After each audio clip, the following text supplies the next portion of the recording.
Yeah, I think it will go live in a minute. Yeah. And is it public, Kutra? I think so. Yeah, I'll check. Let's see. No, it's friends. So I'll just change that on my settings. Perfect. Okay. All right. Let's see. Give me just a moment. I'm just editing the privacy. Yep, now it's public. There we go. Okay. Okay. Yeah. Well, and namaste and welcome everybody. I apologize for the just the delay for over 1 hour. That was completely that was from my end. I'm so sorry. There were certain changes that were unforeseen beyond my control. Apologies for that. Apologies to the audience and to you, Alka, as well. Yeah, but welcome to the Namaste and welcome to the Vedas Simplified Part 4. And yeah, again, we have the lovely Alkananda Mohapatra with us.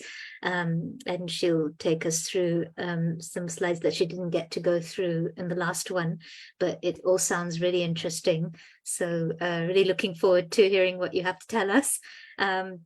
And yeah, before we begin, as upon Alka's request, I'll and in accordance with tradition as well, I'll do a chant. I'll sing a Ganesh Vandana to open this up.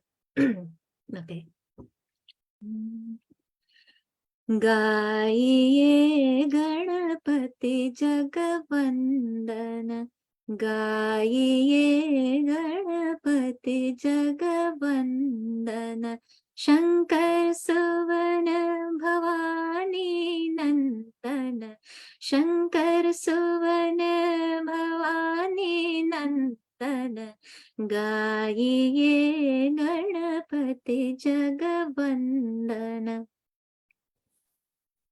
सिद्धि सदन गज वदन विनायक सिद्धि सजन गज वदन विनायक कृपा सिंधु सुंदर सबलायक शंकर सुवन भवानी नंदन गाइए Ganpati जगवंदन. Wow, Uttara, beautiful, beautiful. Your voice is like amazing. It's so soothing. I Thank feel like you. sleeping now. Thank you.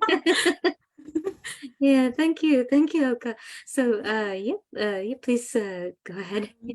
Yeah, let me check if I can share my screen. Are you able to see my screen and hear me properly?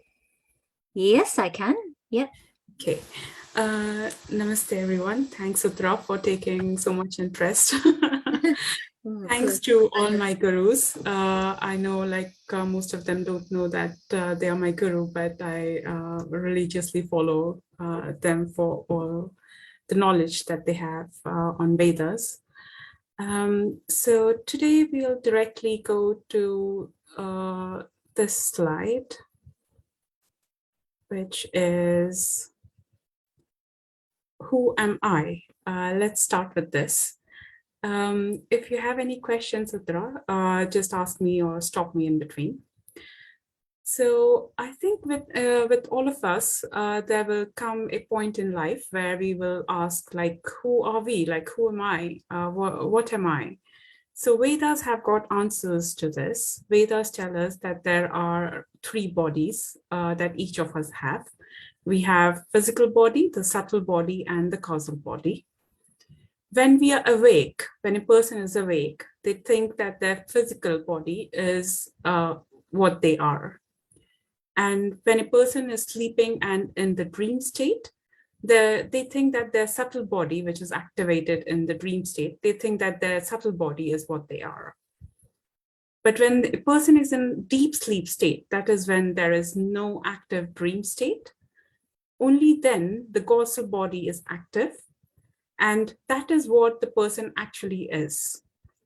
So when you ask the question, who am I? Vedas say that this causal body is actually us.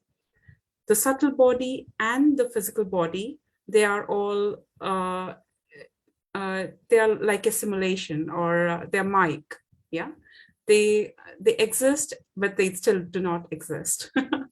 So the causal body is where is activated in a deep sleep state, where there is no dream as well.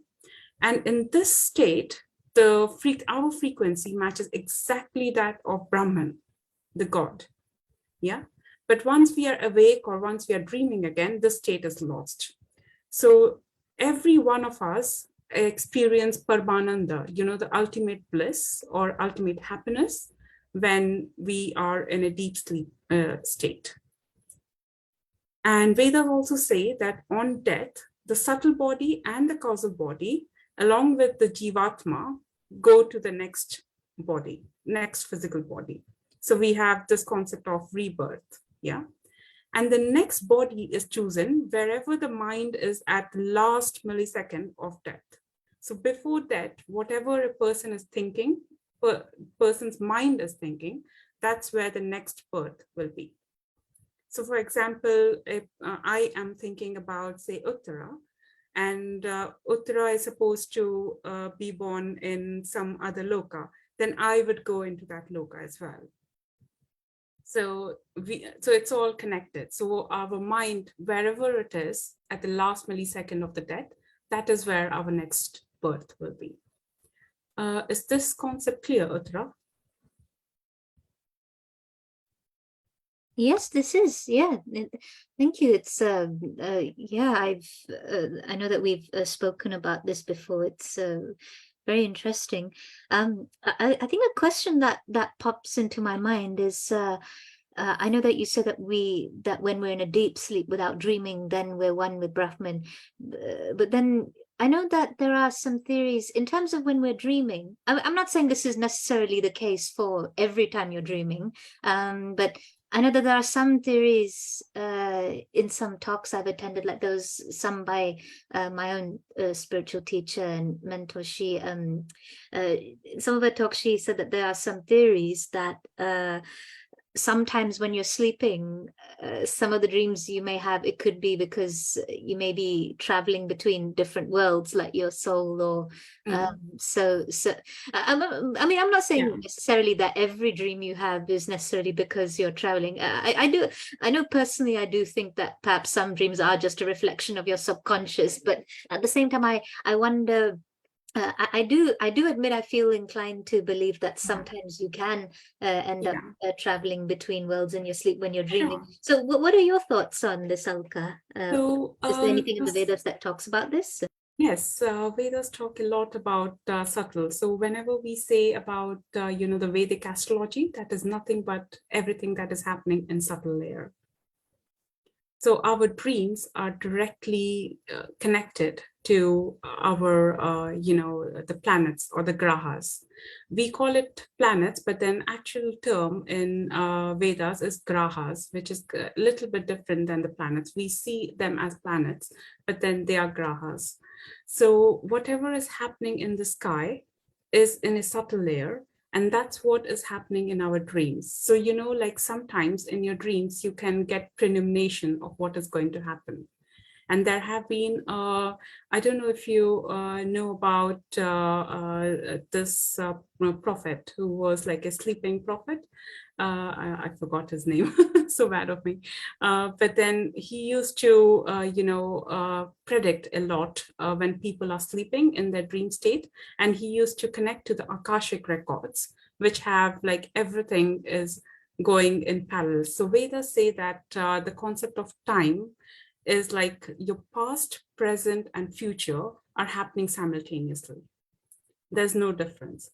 It's just that we are thinking because like there is a bit of quantum physics here as well, because we are here at this moment, we think that this is our present, but then our past, present, and future, everything is happening simultaneously, and everything is being recorded in the Akashic record.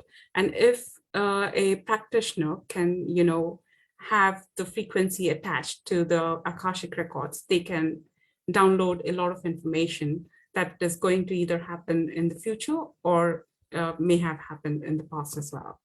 So I don't know if I answered your question correctly, but so it's all interlinked. And yeah.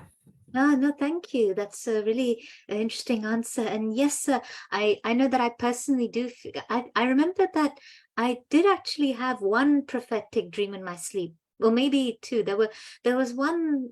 Definitely, I remember that. I think I had one in my sleep. It was a long, long time ago. I was in primary school. I think I must have been maybe about 10 or 11 years old at the time. And what I do remember is that in that dream, I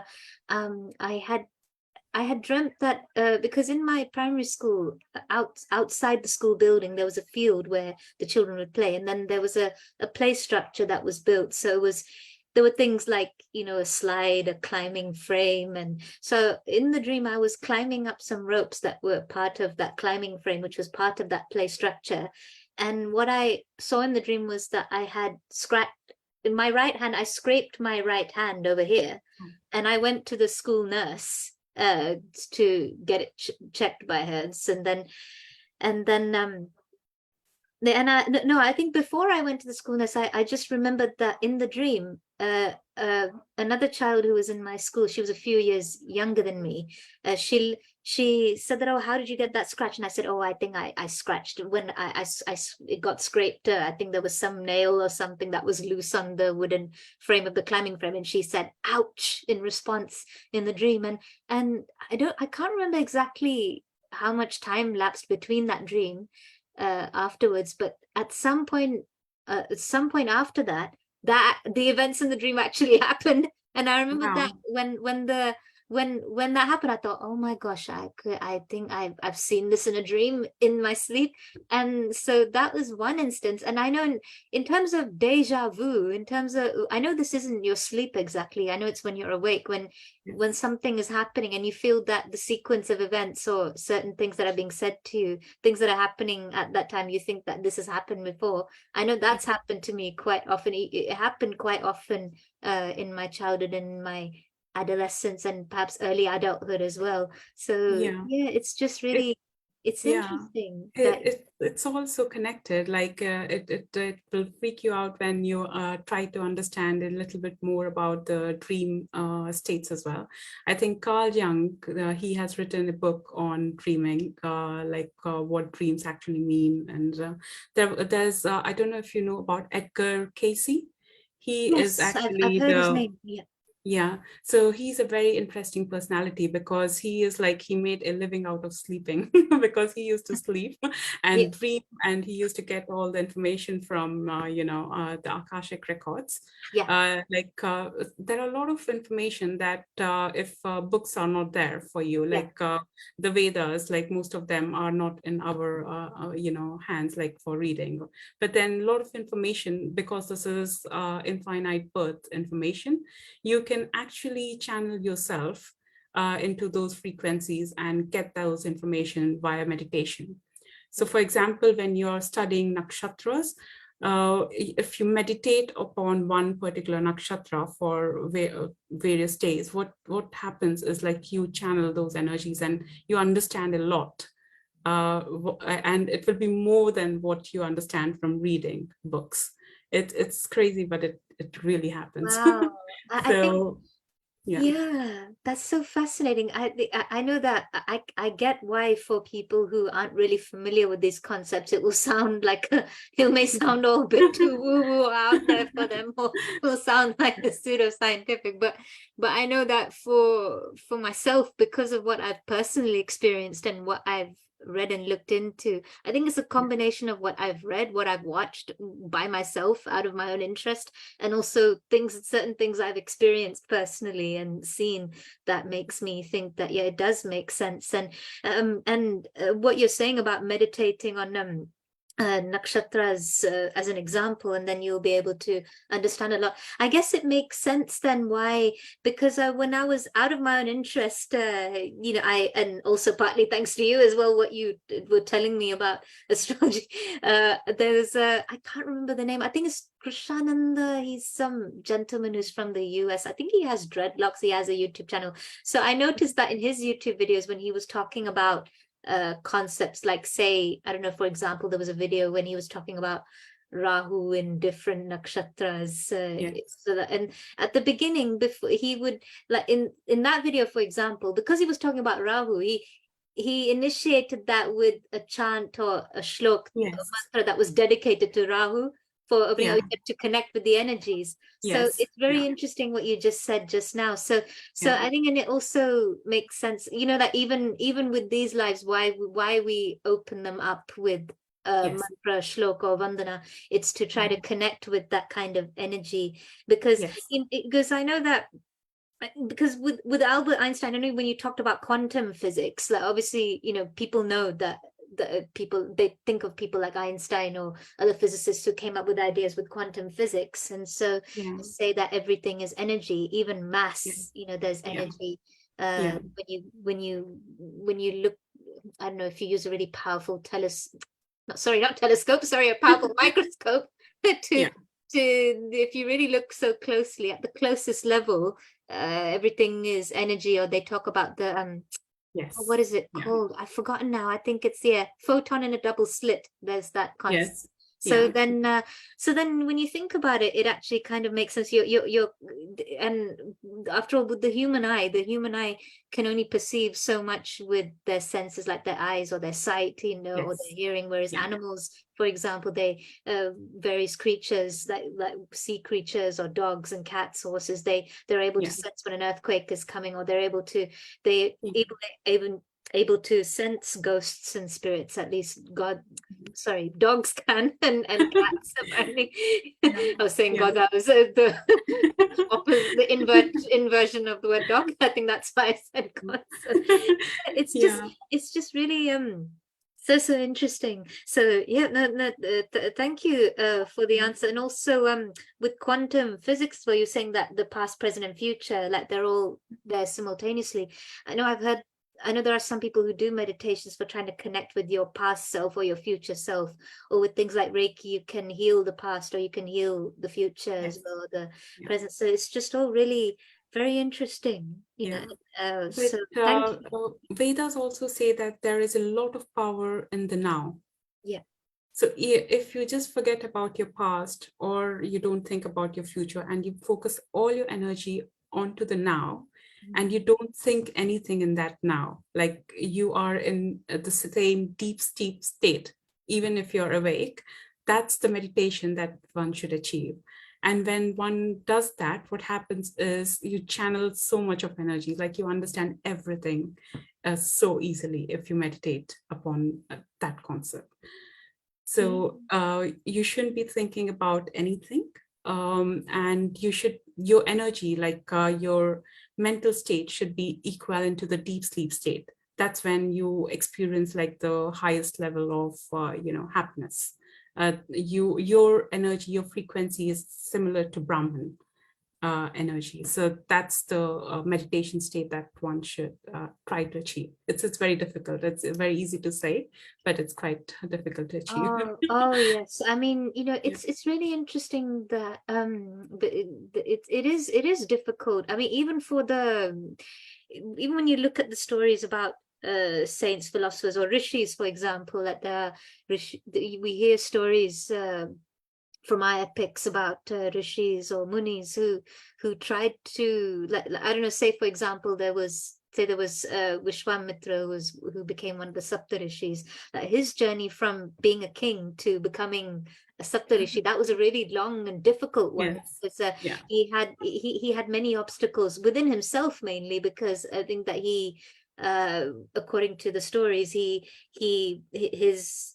weaknesses or shortcomings were that he had a bit of a temper. I mean, he could be very compassionate, towards people, if he felt sorry for someone. I think there's a story of how he tried to get a king up to Swarg or heaven, so then he had that compassion on one hand, but on the other hand he also had to deal with his own pride or his own anger, and even the rishis or munis, they they could be very saintly, or they try to work towards that state of equanimity or being one with Brahman, but at the same time they also had their own struggles with anger or with pride. Sometimes they're known to even curse people if you sometimes with or without good reason, so no matter who one is, like they have their own product. So product is definitely they have to experience. Even the rishi munis, everyone, like you, me, no matter whoever, they have to experience their product. And the tail part, which is the ketu, that's where the past is for us, and the Rahu is the future, the obsession. And this, the Ida and Pingala, the two invisible nadis in the subtle body that I mentioned. So one of them, the Ida, is like the Ketu, which has the impressions from a past birth. And Ganesha, the Vandana that you mentioned, Ganesha is always associated with Ketu. And the Rahu is mostly also associated with Kartikeya. And they both are children of Shiva. So Rahu and Ketu, they are kind of associated with Shiva. And Rahu and Ketu are, if you remember the chariot picture of Saturn, who is the Karma Karaka, they are like the reins of that chariot. So our karma is always dependent upon Ketu and Rahu. So our obsession, wherever Rahu is in our chart, that's the obsession. And wherever Ketu is in our chart, that is, the past birth impressions. Like Ketu is also associated with Chitragupta, who is the deity of, secret pictures. So and Chitralekha as well. What that means is like, it's the impressions of our past birth that is there. If DNA is someday it gets studied, you will understand like it has got all the imprints, chitra, all the imprints from the past. So those are mentioned, those are there in the Ketu side. And we also spoken about the Mount Meru that was used, and the Fibonacci sequence that is associated with Mount Meru as well.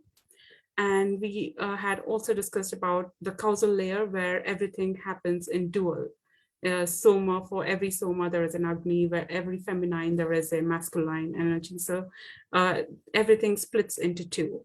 But in the subtle layer, which is our dreaming state, or our grahas that happen, you will see all the 12 zodiac and the 27 or the 28 nakshatras being formed. So this is like from the 1843, which was published in Paris by this gentleman called Mr. de Botany. He had visited India, and he collected a lot of information from intellectuals in India at that point of time. So if we go back to our slide. So there's another very beautiful concept called as Antakarna. So what that is it refers to the four function of mind. So Vedas have got this concept called as karma. And karma is nothing but whatever the physical body's mind is thinking, that is the karma. So we have three bodies, right? So we have the physical body, the subtle body, and causal body. The subtle body also thinks, like when you're dreaming, you're thinking. The subtle body's mind is also thinking that, like, you had this cut in your dream, but that is not a karma. Only the physical body's mind, whatever it's thinking, that becomes karma. Yeah. So Antakarna has got like four different functions. One is the lower mind, which is the mind, the manas. Buddhi, the intellect or the higher mind. Chitta, or memory or consciousness. And then there is ahankara, the ego, like I. When we think that we are experiencing our jivatma, very, very, very few people on earth have actually experienced their soul. We might be just experiencing our, what do you say, like the senses, and think that those are, that is us, or that is Jivatma. Very, very few people have actually experienced the Jivatma. Sometimes we only experience like the manas in our meditation, and we think that that is probably Jivatma. Sometimes our intellect doesn't let us, think deeply as well. And our chitta, or memory, this is like the impression, the Ketu that I mentioned, it gets memory from the past. But then Ketu has to Ketu, the Chitralekha or Chitragupta, they are devotees of Shiva, and Shiva is destruction. So before getting a new birth, we have to destroy the memory of the past. Otherwise, what will happen is we will remember everything from our infinite births, and we won't be able to focus in our current birth. That is why destruction is also important. So that is why when we deal with Ketu, like the Ketu period, which is a 7-year period that every human being has to go, in there, what happens is they get connected to their past infinite birth as well. So this chitta, or memory, or consciousness, is that particular. And ahankara is ego, like I. So when we say, like sometimes we think that the ahankara thinks the physical body as me. Sometimes when we are dreaming, we think that that is us. But then actually, when in the deep sleep state, that ahankara is like null, and that is what a person is. And antakarna is also the link between the middle and the higher mind. That is the reincarnation part of the mind. So you see, like in the next birth, you have a link between the lower mind, the manas, and the higher mind, the intellect. The para and the apara vidya, that link goes to the next incarnation. So that is the concept of reincarnation as well. And another point my guru explained is, like, for example, one has eyes and one has other, sense organs.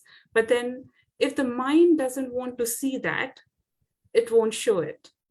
So, for example, there is a movie that is going on. You can see like the movie is going on, but if the mind is not focusing on the movie, they won't understand. Your, your sense organs are still there, but your mind should be focused to understand that particular concept. So this is a concept of antakarna. Can I move forward, Patra? Yeah, it's interesting. I mean, are you able to hear me? Yes. Yeah. So, okay, good. So, yeah, that's really intriguing, and I know that I have read about these terms before, the antakarnas and it's just sorry, antakarnas, and it's just really great that you're covering this because and it's really fascinating what you say also about the antakarana also being the link between the middle and the higher mind, and because I know that there was I had as you saw a few days ago, I pulled out this book, Life Before Life, and there was that documentary about reincarnation. But I'm curious though, how is it that I know that that of course the memories ideally shouldn't be there, but how is it that there are some children or some people who remember their past lives? I know there are some people who don't remember them. Like, I admit that I don't think I really had any memories of So, my past, but you remember, like in the subtle body, there is Ida and Pingala, like the two snakes or the two fish. yeah. It's like all coiled around, and it's not seen, it's not in the physical body, so it's not visible, it's in the subtle body. And one of them is Ketu and one of them is Rahu. Yeah. The Ketu is like the past birth. Yeah. And it is always associated, and the Ketu is associated with deity or Vedic demigods called as, Chitragupta or Chitralekha, who are devotees of Shiva. And when a person is born, that energy is activated so that they forget all the past birth. But in certain children, in that Ketu would be in certain position where they would remember the past. You see this chitta or memory or the consciousness, you would find in those children, if you study their chart, you would understand that they would remember, they would have certain placements that the past won't be erased. They would remember. And Sri K.N. Raoji, he has written a very, very beautiful book, and he has done so many analysis. One, I think, was on Sita Devi, who actually had been to Gandhiji as well, because she remembered her past birth. So, so K.N. Raoji, I think he took her chart, and then he went to like who she claimed in the previous birth. Then he also had her previous birth chart, and then he could link the Ketu from the previous birth to this birth. Wow. So that's a fascinating book, and I think you should read about. Oh yeah, well, what is the title of the book? I don't remember now, but it's he has given a talk, like David Foliji. He took Sri K.N. Raoji in 1990s to the US, and there he has given a lot of lecture. And in one of the lectures, he mentions about this book, and he gives like a lot of case studies that he did.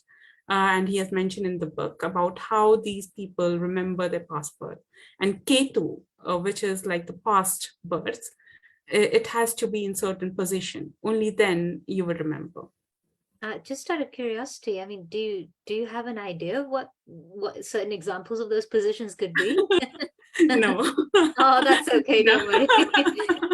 It's just Yeah. really, I'm just It is curious. fascinating study though, like he was Yeah. giving a lot of examples, but now I don't have it in my head. But if you see like Ketu in 12th house is like the person has got their like the last birth in this loka. So we all came from the Mula nakshatra, the Mula. So this is like a 4-dimensional world that we are in.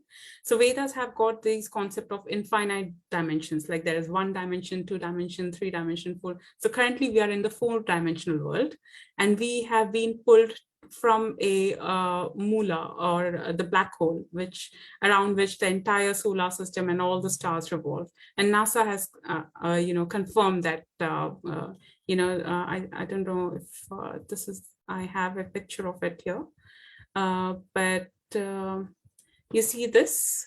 So this falls in the Sagittarius zodiac, this nakshatra, Mula nakshatra, and in the Vedas it has been mentioned that it is the root. And we in this 4-dimensional world, we have been pulled from here, from this black hole, and we are we are getting reincarnated again and again and again.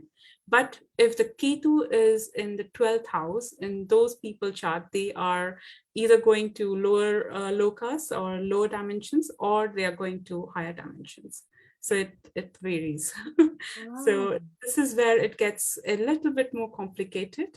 And it also talks about parallel universes. So, the karma is based upon our mind. So our mind has chosen that we both will have the Zoom call. In another thought, we would be thinking, okay, let's cancel this call. Let's do it tomorrow. So a lot of infinite possibilities is also happening. So if you see, like it becomes like quite complicated after this.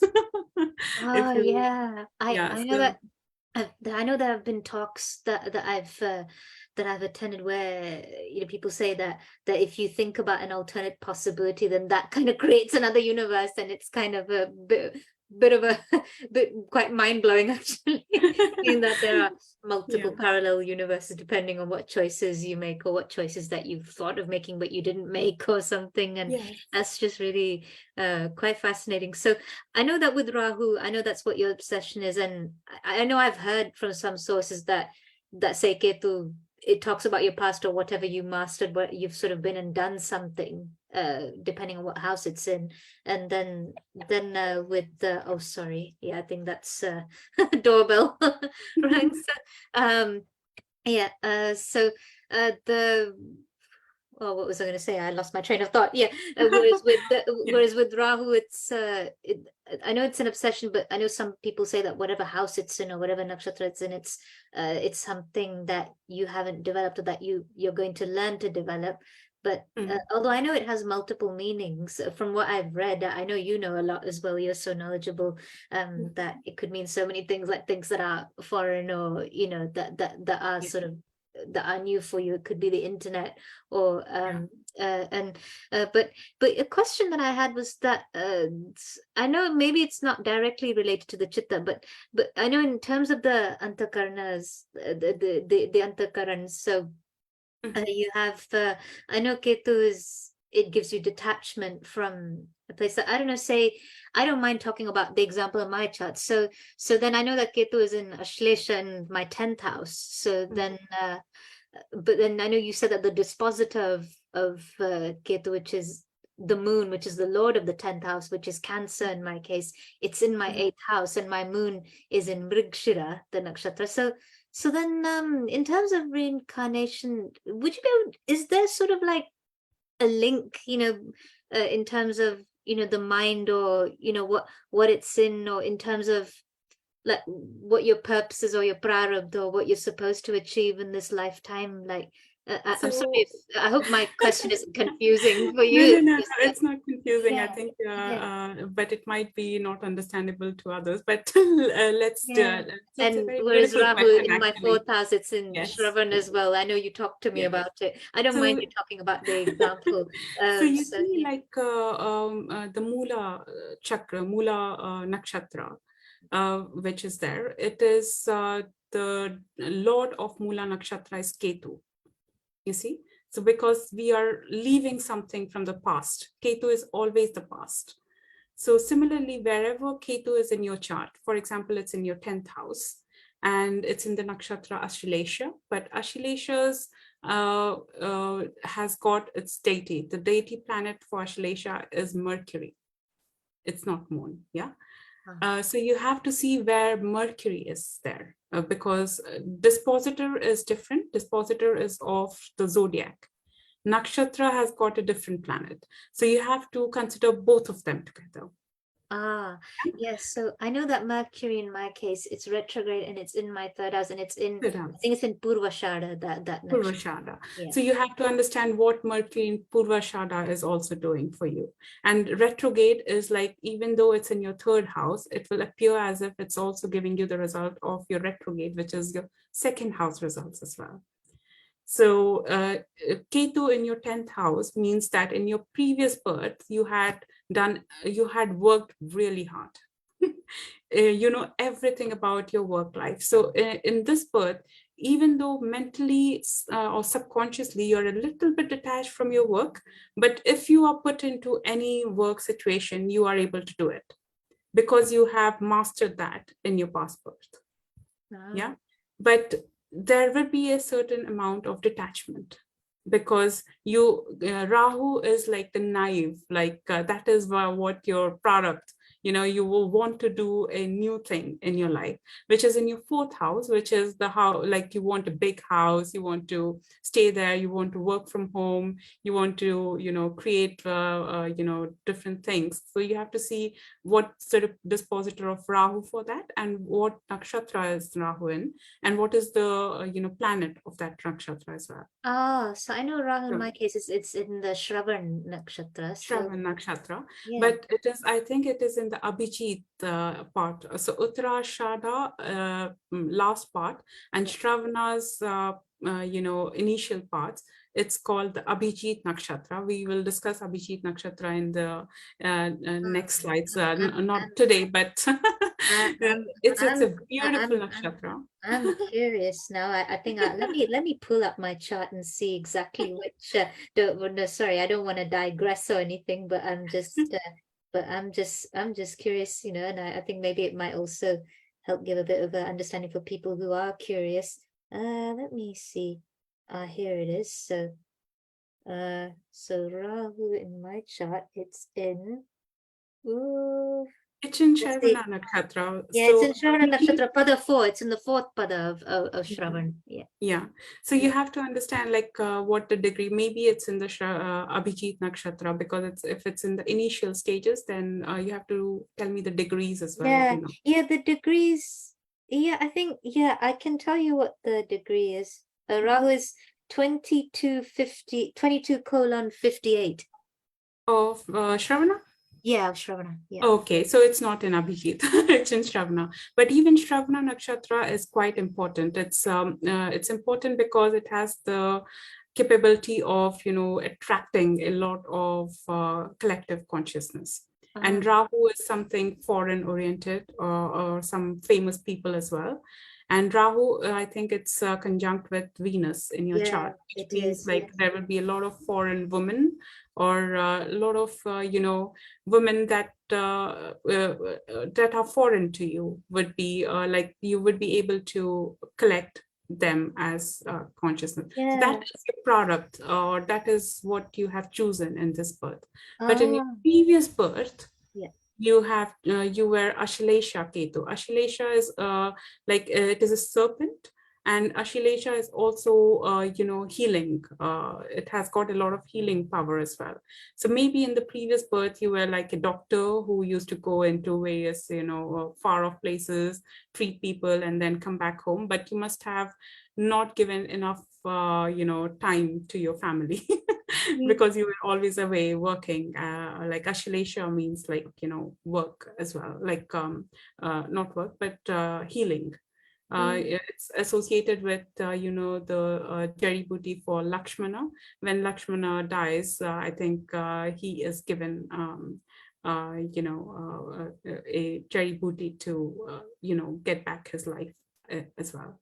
Yeah. So there are a lot of myth, like we say myth, but it could be my truth, you know. Yeah. So you know, need to understand the stories behind each nakshatra, what they mean. And then you have to go to Mercury as well, because Ashlesha's the planet or graha associated with Ashlesha is Mercury. And then you have to understand Mercury in Uttarashada and Mercury retrograde, what they are doing for you. So if you analyze all of these things, you will understand your past birth. You Yeah. know, when you say past life regression, it's nothing but you understand your Ketu. Yeah. And when you want to understand your future, you understand your Rahu. But then, having said that, there is a lot of power in the now. You know, the Ida and the Pingala, they Yes. are spoken as two fishes. You know, the Ketu is the past fish, and the Rahu is the obsession or the future that we observe. But then, if we unite both of them and channel and unite through breath, you know, our breathing, and the Susumna, which is like the middle channel, we can pull that energy from our Muladhara to our crown chakra, and that's when you know, they say that the enlightenment happens. So Yeah. there is a lot of power in the now, and that is what the entire meditation concept is. When, you know, people were having soma, or when before 6,000 years old ago, when these substances were active, what they were doing is, after having those substances, they were able to channelize these energy, this kundalini energy, automatically, and they were able to, the perception just increases. Mm. So currently you and I have got, like, say, two eyes, but then there is a third eye which is invisible, but then that could be activated as well when a person is spiritual. And Indra is said to have 100 eyes, Varuna is said to have 1,000 eyes. So that's nothing but they have got higher perception. Humans have got less perception. That is why we won't be able to understand a lot of complicated concepts. Yeah, I suppose with these antakaranas, what you said about breathing and Mhm. meditation, those are all things too that could help get these under control or help give you some clarity, isn't it? Clarity. And to Yes. yeah, no, thank Yeah. you. Yeah, yeah, it does. Yeah, please go on.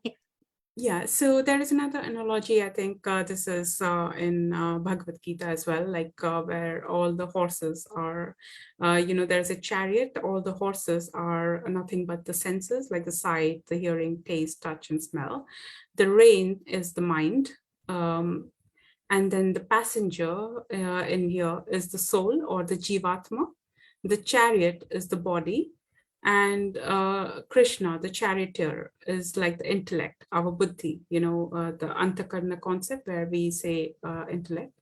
And there is also a Paramatma, Jivatma and Paramatma concept, where two birds are sitting and facing each other. So the Brahman is always, facing and noting down our karma all the time. We do need not tell what we are. So whatever we are thinking, it is being noted, like the CCTV cameras everywhere. So this is like you can't hide from Brahman. No, Like, you cannot hide. No, you like think. whatever you're thinking, it is being noted. So There's a that is CCTV the inside all of us. inside all of us. So that's the Brahman. Yeah. So yeah, so this is a very beautiful concept, and I think that I wanted to explain this just after explaining Antakarna, because we understand Antakarna having like four different functions: the lower mind, the manas, buddhi, and I think I don't know if you understand the story of how Moon gets attracted to Jupiter, the guru's wife, Tara, Yes. and then they elope, and then what happens is their love child is Mercury. So the intellect is always the child of Manas, the lower mind, the higher mind. The intellect is always associated with Mercury as well.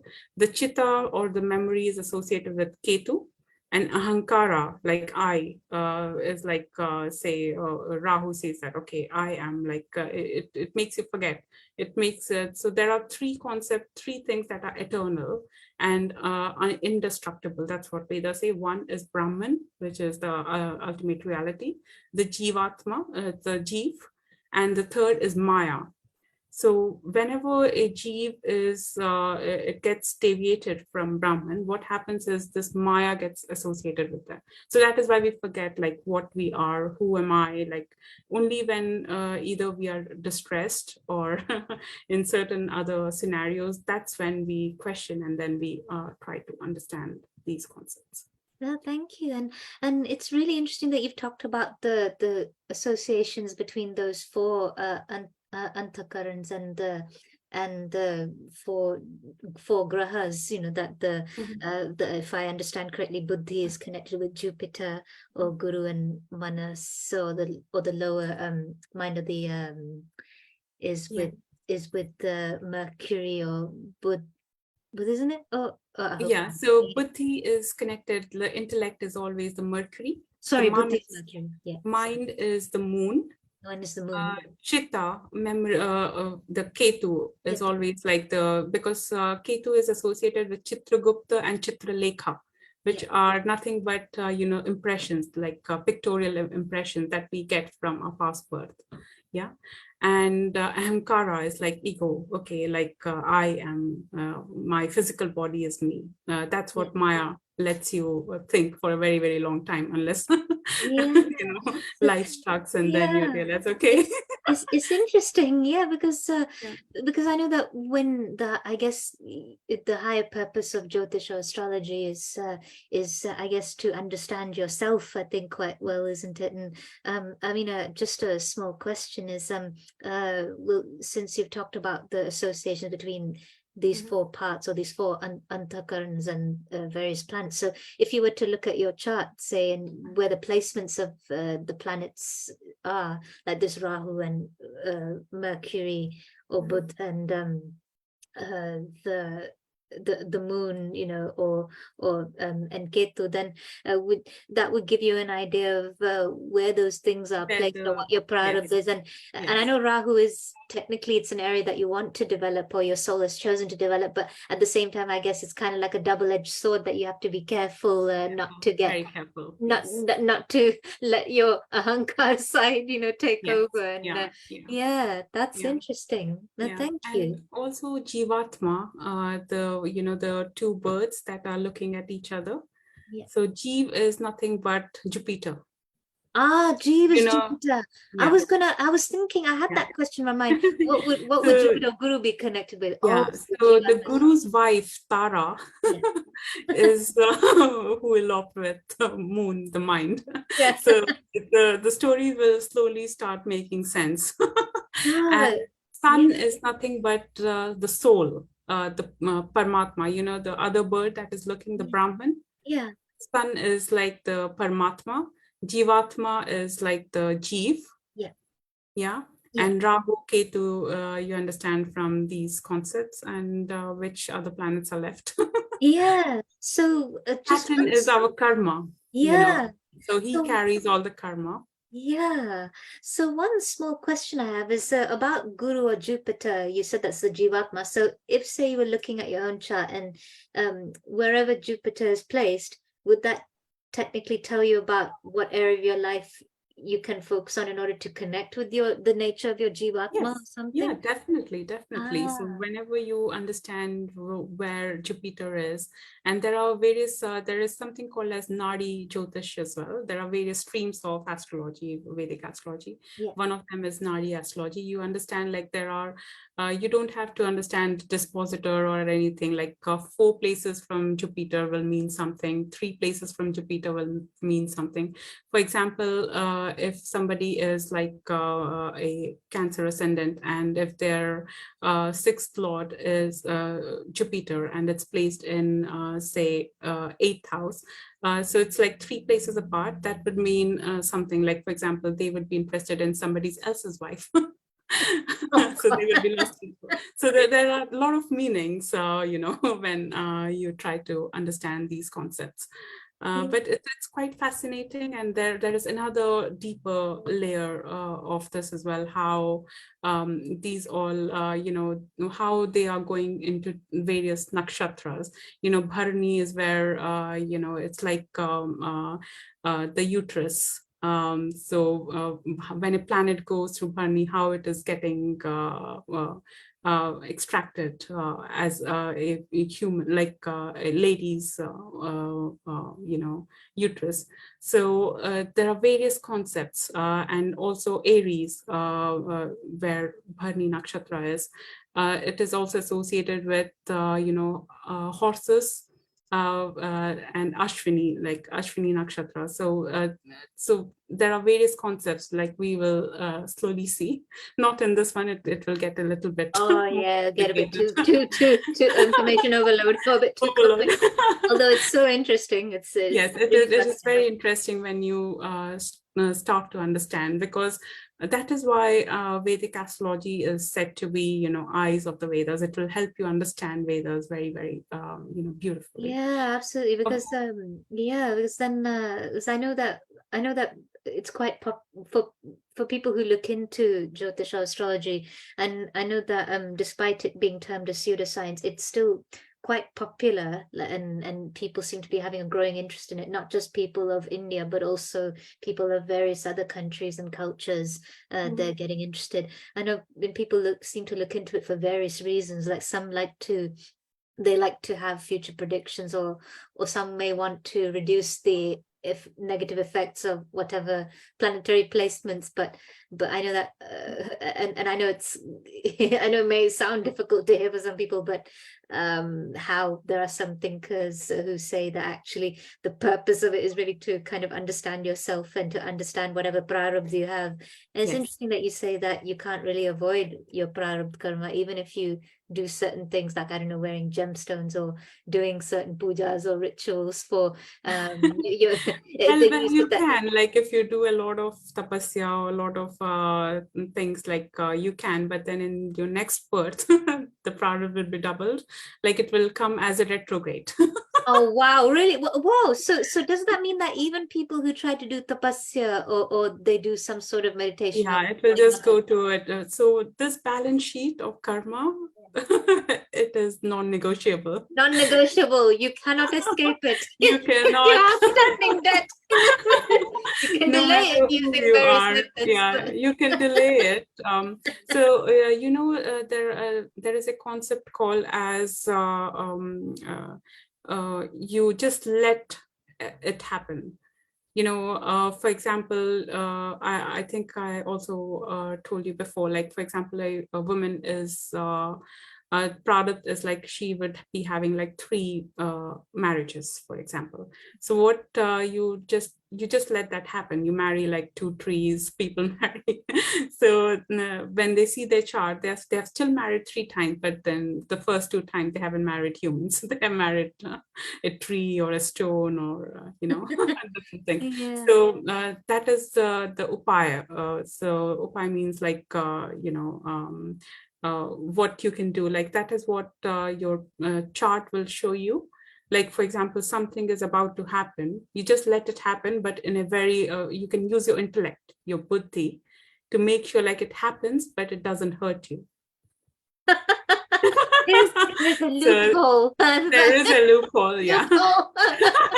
But then the other loophole where people, wear gemstones to just avoid things, but then what will happen is they might be saved in this birth, but then it definitely goes as a retrograde planet in the next birth. Yeah, because it's interesting because I know that my Dadaji, meaning paternal grandfather, for those who don't know what Dadaji means, but I know that he knew astrology, he practiced it. It was the family tradition, but and even though he gave predictions for other people, and he may or may not have recommended gemstones for other people, I can't remember exactly. I mean, I've just heard stories about him. He passed away when I was 6, and he was a man of few words. But what I do know is that I was told that he himself never wore any gemstones at all, and he had a personality that was very he was a kind, simple person, but he was also quite detached that while he was doing his duty. So I wonder whether the reason for his not wearing gemstones was because maybe did he actually know that this concept? He must definitely know it, and the other thing could be he it. must have Ketu in his first house if he is detached from himself. Yeah, perhaps. So, Yeah, must have been. I think what I don't know about his planetary placements, but what I was told was that his rising sign or his lagna was Sagittarius. So then that's yeah. yeah. The other concept here is like once you start seeing a lot of charts and you understand these concepts, at one point of time, you don't have to see the chart. You just have to analyze a person and you can see the chart. Wow. For example, a Rahu in a first house person will post a lot of things about themselves, like they will be obsessed about themselves. You will know that Rahu is in their first house. If a person is very curious, very oriented, very understand, like he or she is into these metaphysical or mystical study, you will know that something to do with the 8th house. The 8th house is activated. Either their moon is in 8th house. There are a lot of planets in their 8th house. So you can reverse engineer this and understand. Or people who have done various charts, have read various charts, they can actually at one point don't need charts of people. They can read if people from their if they are with a person for 2-3 days and they analyze the person, they can make out the chart from themselves. They don't even amazing. need the birth details. That's amazing. Wow. I guess from my people like you'll say, oh yeah, that's probably your 8th place moon and so yeah. So another beautiful concept on Vedas is the types of consciousness and gunas. Yeah. So Vedas say that everything is conscious. So even a stone is conscious, everything is conscious. Even the computer is conscious. Everything is conscious. It's just that the level of consciousness is different, and it can be increased and it can also be decreased. In Kali Yuga, our consciousness, either we have given most of our consciousness to something, say a computer, because we are, always in our mobile phones or computers, we might have given a lot of our consciousness or to them, but then we can take back that consciousness to ourselves and then increase our consciousness level through various meditation. So various levels of consciousness in various books, like there are waking consciousness, there is a transition, there is a dreaming consciousness, there is a transition consciousness, there is deep sleep consciousness, there's samadhi, there is also a turiya state as well. And Vedas also explain these terms as guna. Guna is nothing but a quality. There are 3 types of gunas that Vedas talk about, like the rajas, sattva, and tamas guna. Rajas is like, for example, people who have more planets in the Rajas nakshatra will be more passionate. They would be more desire oriented. They would have more attachment to life. If people have more planets in the Sattva nakshatra, they would be more truth oriented. They would seek for spirituality and so on. And if people have more planets in the Tamas nakshatra, what will happen is they will be heavy. They might have delusions. They might have ignorance, but it's not their fault or anything. It's just, these are not positive or negative, like as we have mentioned. These are just gunas, Mm. And when we say Rakshas or when we say Devta, who did the Samudra Manthan, the gunas are different. For example, in the Rakshas, what will happen is the tamas energy is higher. In Devtas, bless you, the sattva gunas are higher. But it depends on it varies.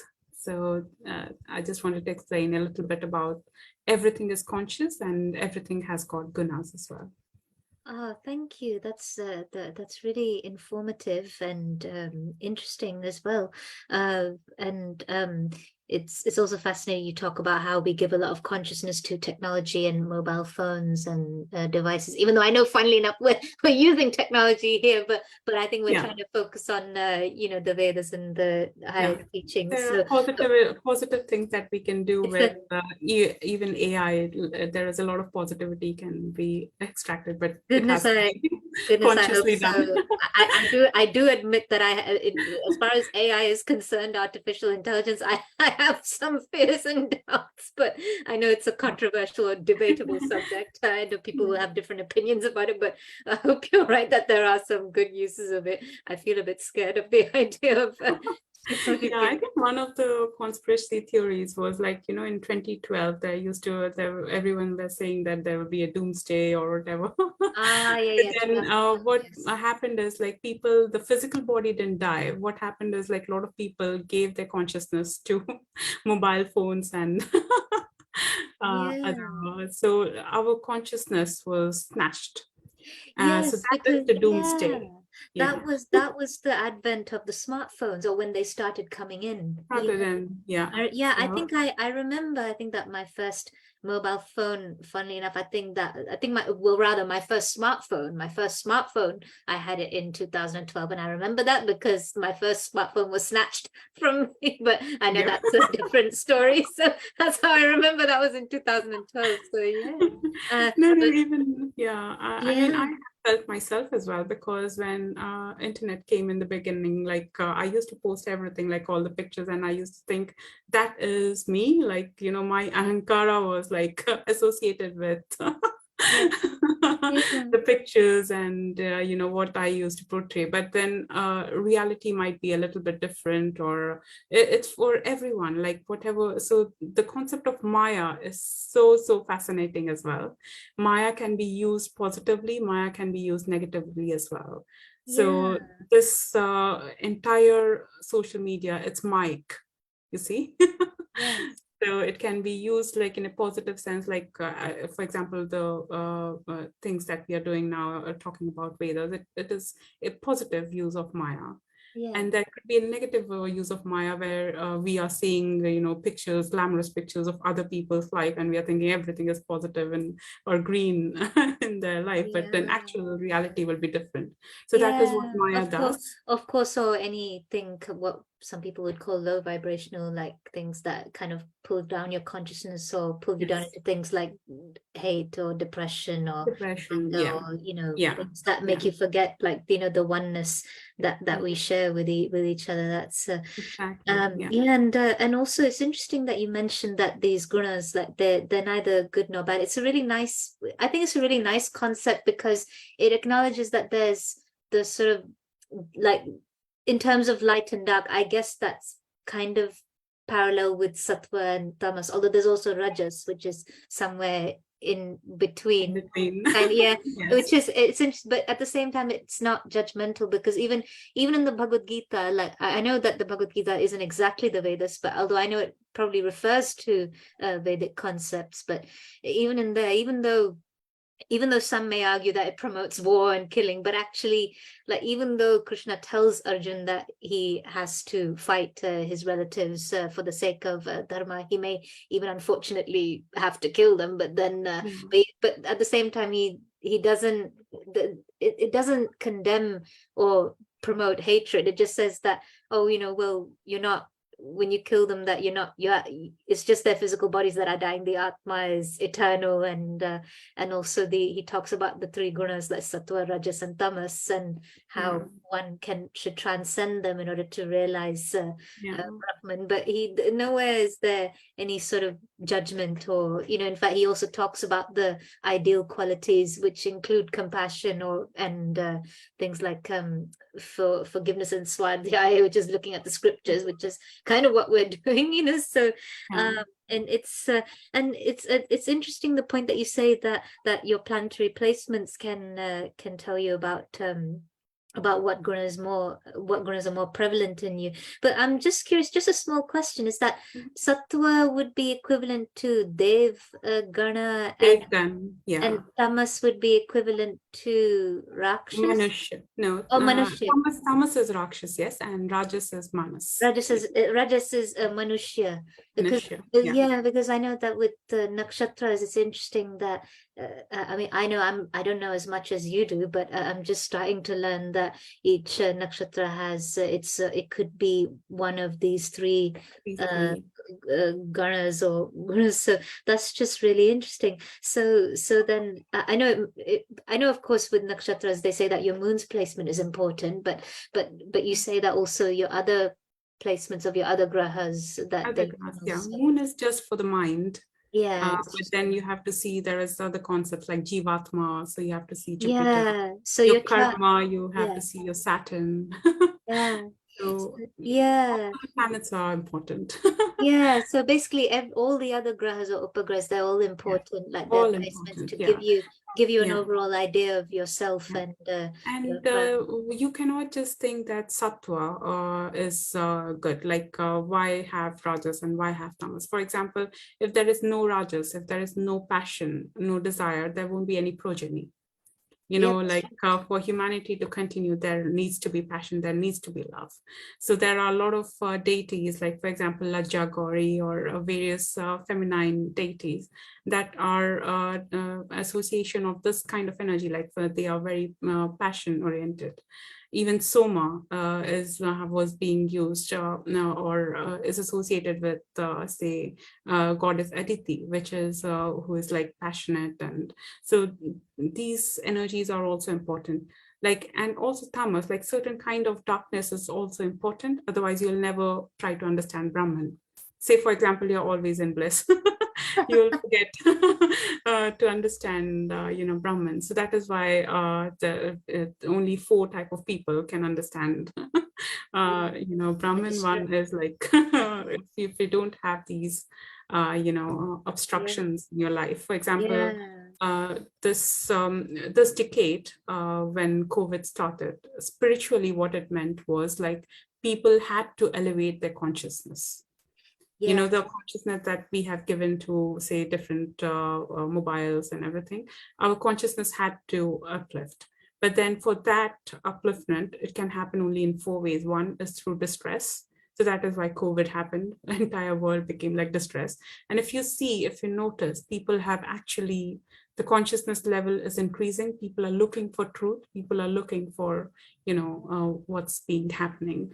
Previously, if we would have given this talk, people will think, what are these people doing? I'll be honest, I don't know whether people might still think that way about us, but but then I think the percentage has increased, yeah, I think people so. who are trying to understand these concepts. Yeah. So, Yeah. Yeah, absolutely. Yeah. And there is another beautiful concept called as prana or vayu. So, we think that everything is conscious, but that doesn't mean it is living. For living, you need prana, which is that is why the Vedas have got this demigod called Vayu, who is the divine messenger of God. And in the Samudra Manthan, Vayu was the first one to drink Soma. Yeah, and you need Vayu. So you see, like breath. You take my breath away, like in most of the lyrics, you will find that breath is nothing but the life force, the vital force. Yeah, that is being associated. So consciousness is a different concept. Gunas is a different concept. Antakarna, the different mind, is a different concept. The senses, they are different concepts in Vedas. And prana, or the life of the world, life breath of the world, or the deity of life, or the vital force, is a different concept. And if you see in Egypt, there would be this symbol. There would be a triangle and a line on it. That is nothing but air. The alchemy for it is air. And what they were, I think, if you go to Egypt, you will understand that they were doing a lot of experiments with life. Life after death, and they were trying to pass on or collect consciousness as well. So that is nothing but air. So air is very important. The prana, or the life force, is very important as well. And if you see, like this is a example of a yantra called Sri Yantra. We will go through this in a different session, but so every triangle is associated with different energies. Yeah, so there would be 64 different kind of energies in this. But if you see, there is a bindu in the middle, there's a center. Yeah, so whoever controls that center controls the global conscious, like the whole consciousness. Wow. So inside you, for example, your chart is your yantra, right? So in that, there would be a bindu, Bhrigu bindu. Yeah. Yeah. So that is your center in your chart. So whoever, say, for example, somebody else has done black magic on you, or if they are controlling that Bhrigu bindu, they are controlling you. You are not controlling yourself. But if you control your center, so you have to find your center in your chart, and you have to control yourself. So that is the concept of Bhrigu bindu. And if you see in Kerala, even in Egypt, these glasses were used. This is the this mirror was called as Aran Mula mirror. I don't know if my pronunciation is right, sorry.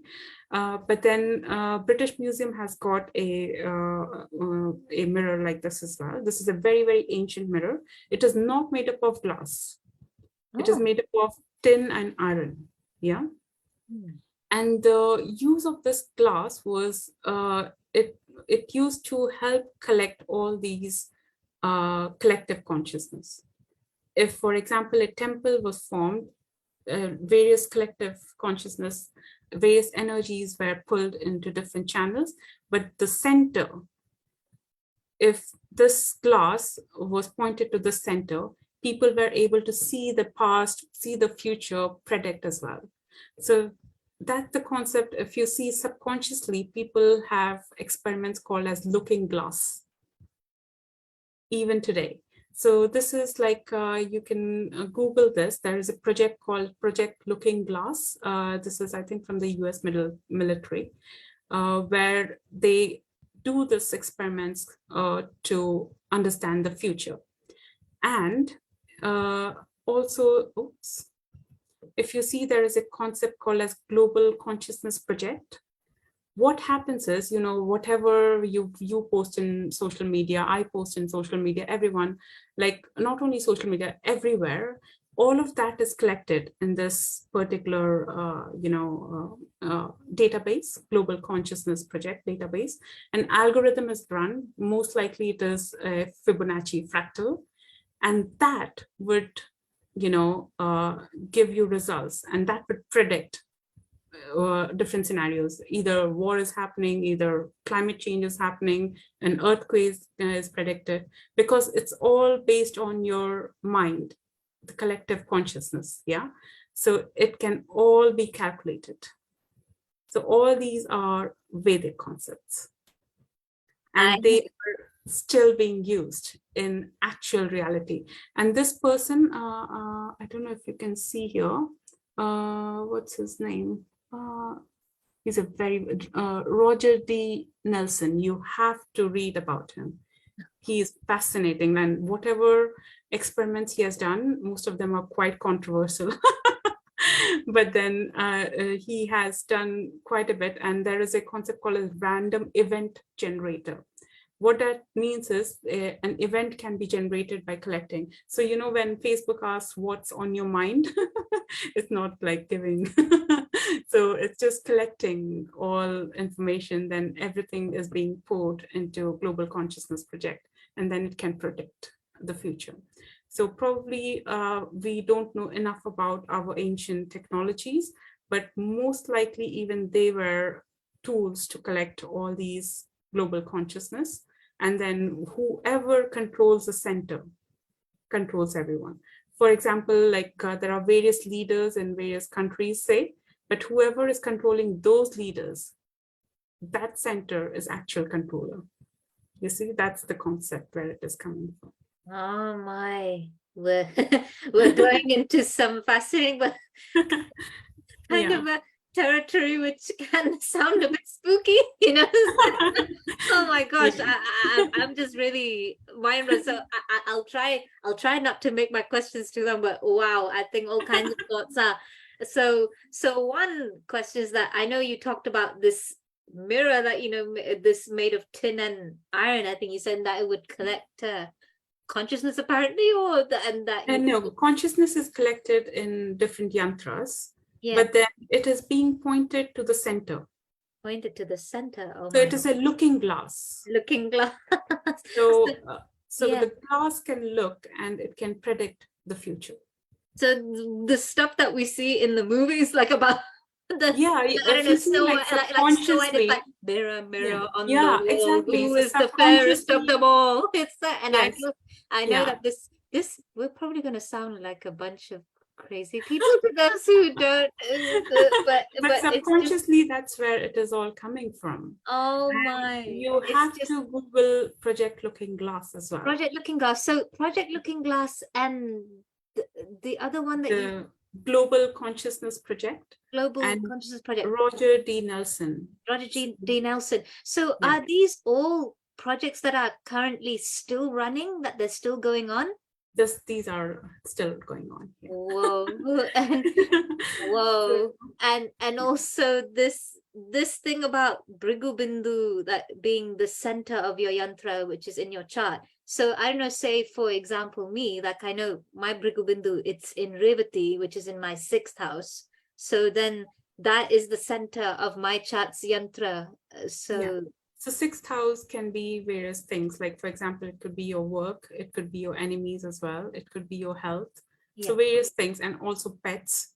And Revati is associated with traveling because it's associated with a deity called as Pusha.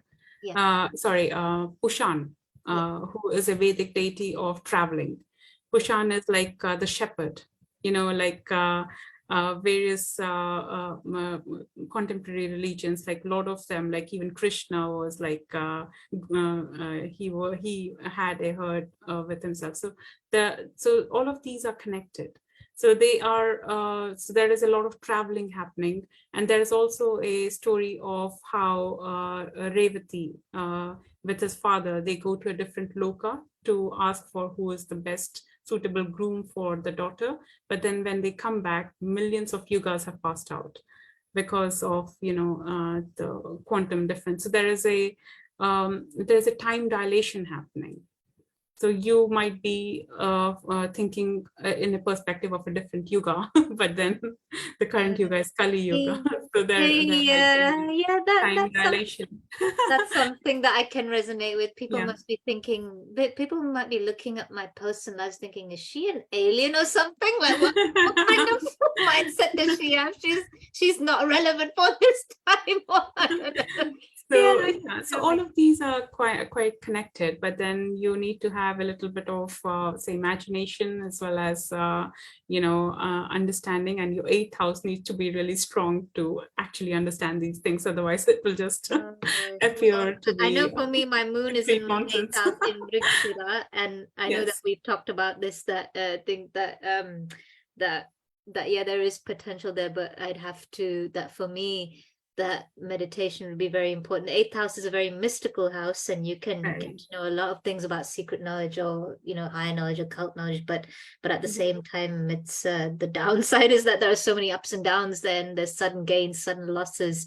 So and my mind is in there, so it's both good, both a good side and a bad side. But it's good to focus on So the this good thing side. about Antakarna, where the manas, the mind is the most, it cannot be stable. It's the most fickle thing ever on earth.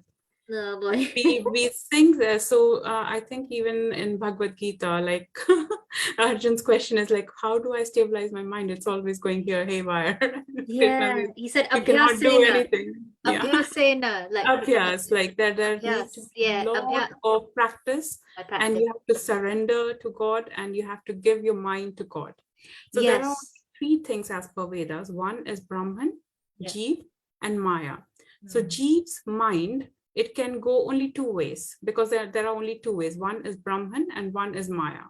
So either our mind is going to mic things like like lavish things and the worldly things. So it's going to a mic area, or it can go to understanding Brahman.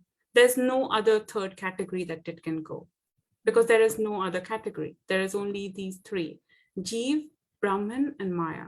So Jeev Atma is like our mind is always traveling. So nothing is stable. The first Vedic concept, like the 3 points that I explained, like nothing in this universe is stable. Like everything is moving here and there. Yeah. So even our mind is moving here and there, but then where can it move? It can either move towards things to understand Brahman, or it can go into mic things or materialistic things to understand that. There is no other thing it And can do. I know you were saying that with the placements of planets or grahas in various nakshatras, there are multiple possibilities, and it's a matter of using your free will Free will, yes. in a mindful way in order to try and choose the best possibility for your growth and so that's really interesting. So a question I had about the Bhrigu Bindu being the center of the yantra, does that mean if your Bhrigu Bindu, your center point of your chart, it's in the center of your yantra of your chart, then does that mean, is that a question I have, is that does that say something about where you're supposed to center yourself, I think, in terms of your mind or your you need to center yourself there, and that's where your product or destiny is. That's what you have chosen this particular birth to fulfill. So if you were to center yourself in a sort of a meditative or uplifting kind of way, then that could be good for your product. For your prarabdha or your soul's growth or progress. Your spiritual progress. So that's really interesting. And it is not very easy, because for that, your free will needs to be activated. And free will, the Kriyaman karma, can only happen with Kriya Yoga. Kriya Yoga is nothing but your breath. And breath is associated with the life force or the prana. So your life force, you can control your life force with your own breath. And that is why the breathing meditation or the Anulom Vilom, it becomes very, very important, because in Anulom Vilom, what happens is you're taking consciously breathing in and breathing out. You're consciously activating both the fishes, which is Rahu and Ketu. Yeah, so the Rahu is like the Ida and Pingala, the two fishes. These two, you're Yes. consciously activating these sleeping energies. Where did that go? Yeah. So you see these two channels. Yes. What happens is when you take your breath in, you're activating one left. And when you are taking your breath out, you're activating your Rahu. And when both of them are in harmony, you're channeling the mid as one energy, which is the Sushumna Nadi. Wow. So that is where your Kriya Yoga gets activated. Your mind is in your control and you can activate your free will. Otherwise, what will happen is you will just repeat the old patterns again and again. Yeah. So, yeah. Yeah. So you're saying that the breath that you take in, that's associated with Ketu, and the outgoing breath is associated with Rahu. Is that Rahu, right? yes, yeah. I see. And so the Ida and Pingla, are those also associated with Rahu Ketu? Is that right? Or So, yeah. So Ida and Pingla are also so Ketu is breath in, Rahu is breath out. okay, I'm sorry. I'm terrible. I'm probably not good at remembering. So Ida is Ida is the Ketu, most likely. Ketu. I have to also check. And In, Pingla is the Rahu. And uh-huh. Sushumna is when both of them are united and you are in the power of now. Yeah. When you are consciously breathing in, breathing out, and you're making that vibration unique. And that sleeping coil is activated as one channel, Sushumna. Yeah. The middle channel. Yeah. So I know Yes. Anulom Vilom, what I know, from This what I one, know yeah. and understand, Anulom Vilom is good for balancing your Ida and Ida Pingla. and Pingala. Yeah. And what happens is once they are balanced, all your chakras are balanced, and then this Sushumna Nadi gets activated. Yeah. That is when this energy, which is the sleeping coil in your Mooladhara, Yes. that gets activated and that gets up. And that is when you experience, spirituality, when this Yeah. energy comes into your head. Yes. And is this the same as Kundalini awakening? Awakening as well. Yeah. Yeah, and I know that, of course, I know it's recommended that if you're going to have this Kundalini awakening, it's ideal to have a guru, like a good, Yes. well-established, a Yeah. good, Yeah. well-qualified, Yeah. knowledgeable Yeah. guru, that in order Yeah. to do it safely. Because Yeah. I know we discussed it before. I don't know whether we have discussed it in previous lives, but yeah, I think we did. That you said that when Yes. you'd have to be careful, because if you don't do it under a guru's supervision, then at least at the beginning stages, then you could end up putting yourself in danger because when you go to the subtle realms, so depending on your state of mind, you'd have to be very emotionally and mentally strong and Strong too. stable Yeah. in order Yeah. to, Attract the right demigod. yeah, attract the right kind of energies, the positive energies too, as you wouldn't want to attract Yes. anything negative, no negative Negative. energies Yeah. or Yeah. Yeah. energies. So yeah, So in that's Kali Yuga, what happened was like a lot of people have accidentally channeled or activated or got associated with negative energies. yeah. So that is why it is associated with the dark energies or black energies. But then that could be changed when one is aware of these concepts, aware of Vedic concepts. Then they can channel them and breathe consciously, and then they can convert that into the white energies. So Yeah. white magic is nothing but you're unblocking your chakras. Unblocking chakras, and I know Yeah. that it's kind of slightly good digressing a bit, but I know that that with I was thinking about how Maslow's hierarchy of human needs, how it's quite similar to the chakra Similar, yes. system. Yeah. And I know that if you were to, I know that when I looked on Google, and I know that there doesn't seem to be anything that openly states that yes, there's a link. So maybe technically people might say I can't prove it, but then it looks so similar, and I guess that it's kind of, maybe there's a sort of a parallel with the chakra system. I know that my Yeah. Reiki and meditation teacher, she also was saying that she's equated those two as well, and for that we have to understand a little bit of history as well, like yeah, why everything that is being happening now, it's nothing but all of these are Vedic concepts, but then they yeah, were not free enough to say because of various reasons.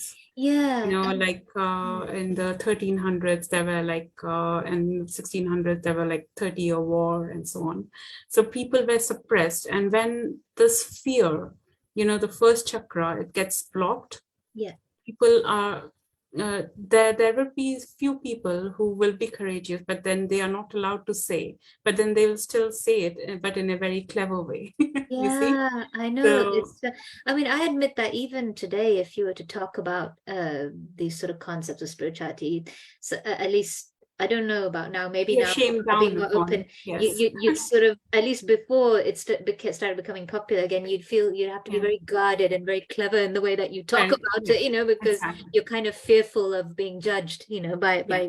others, and Yeah. and I know that with the seven chakras and the hierarchy of needs, I guess it's also, I guess there's a bit of a connection with the Purushartha, or the four aims of life. Or You have yes. Kama, Artha, Dharma, and Moksha. Kama's desires, and Artha is attaining wealth, and Dharma is, duties or righteousness, or doing, or being virtuous, so upholding Yes. morality, and then the fourth is moksha, or liberation. So I guess that's in that kind of order, from the bottom to the top. You go up through these things. So that's really interesting. But That's I know very I don't want to hold you up for too long, because I know you have to go through these other slides. No, no, no, But it's I'm just perfectly matches with yeah, what but Sri K. Rao ji also said yeah, about in your charts, you can see those, are you born to do the dharma? Are you born to do the karma? Or artha or moksha? So your chart will tell you what kind of chart it is. yeah, So, and also when you look at your chart, and that a lot of the issues you may be having, whether it's to do with your mental or emotional state, or certain areas of your life, you'd be able to see, and I know that the placements in nakshatras are also quite important, not just the houses, but the nakshatras as well, yeah, and in order to see what patterns there are, because we were saying that Carl Jung, he talked about archetypes, and his talk of archetypes, and he was talking about links with constellations. So I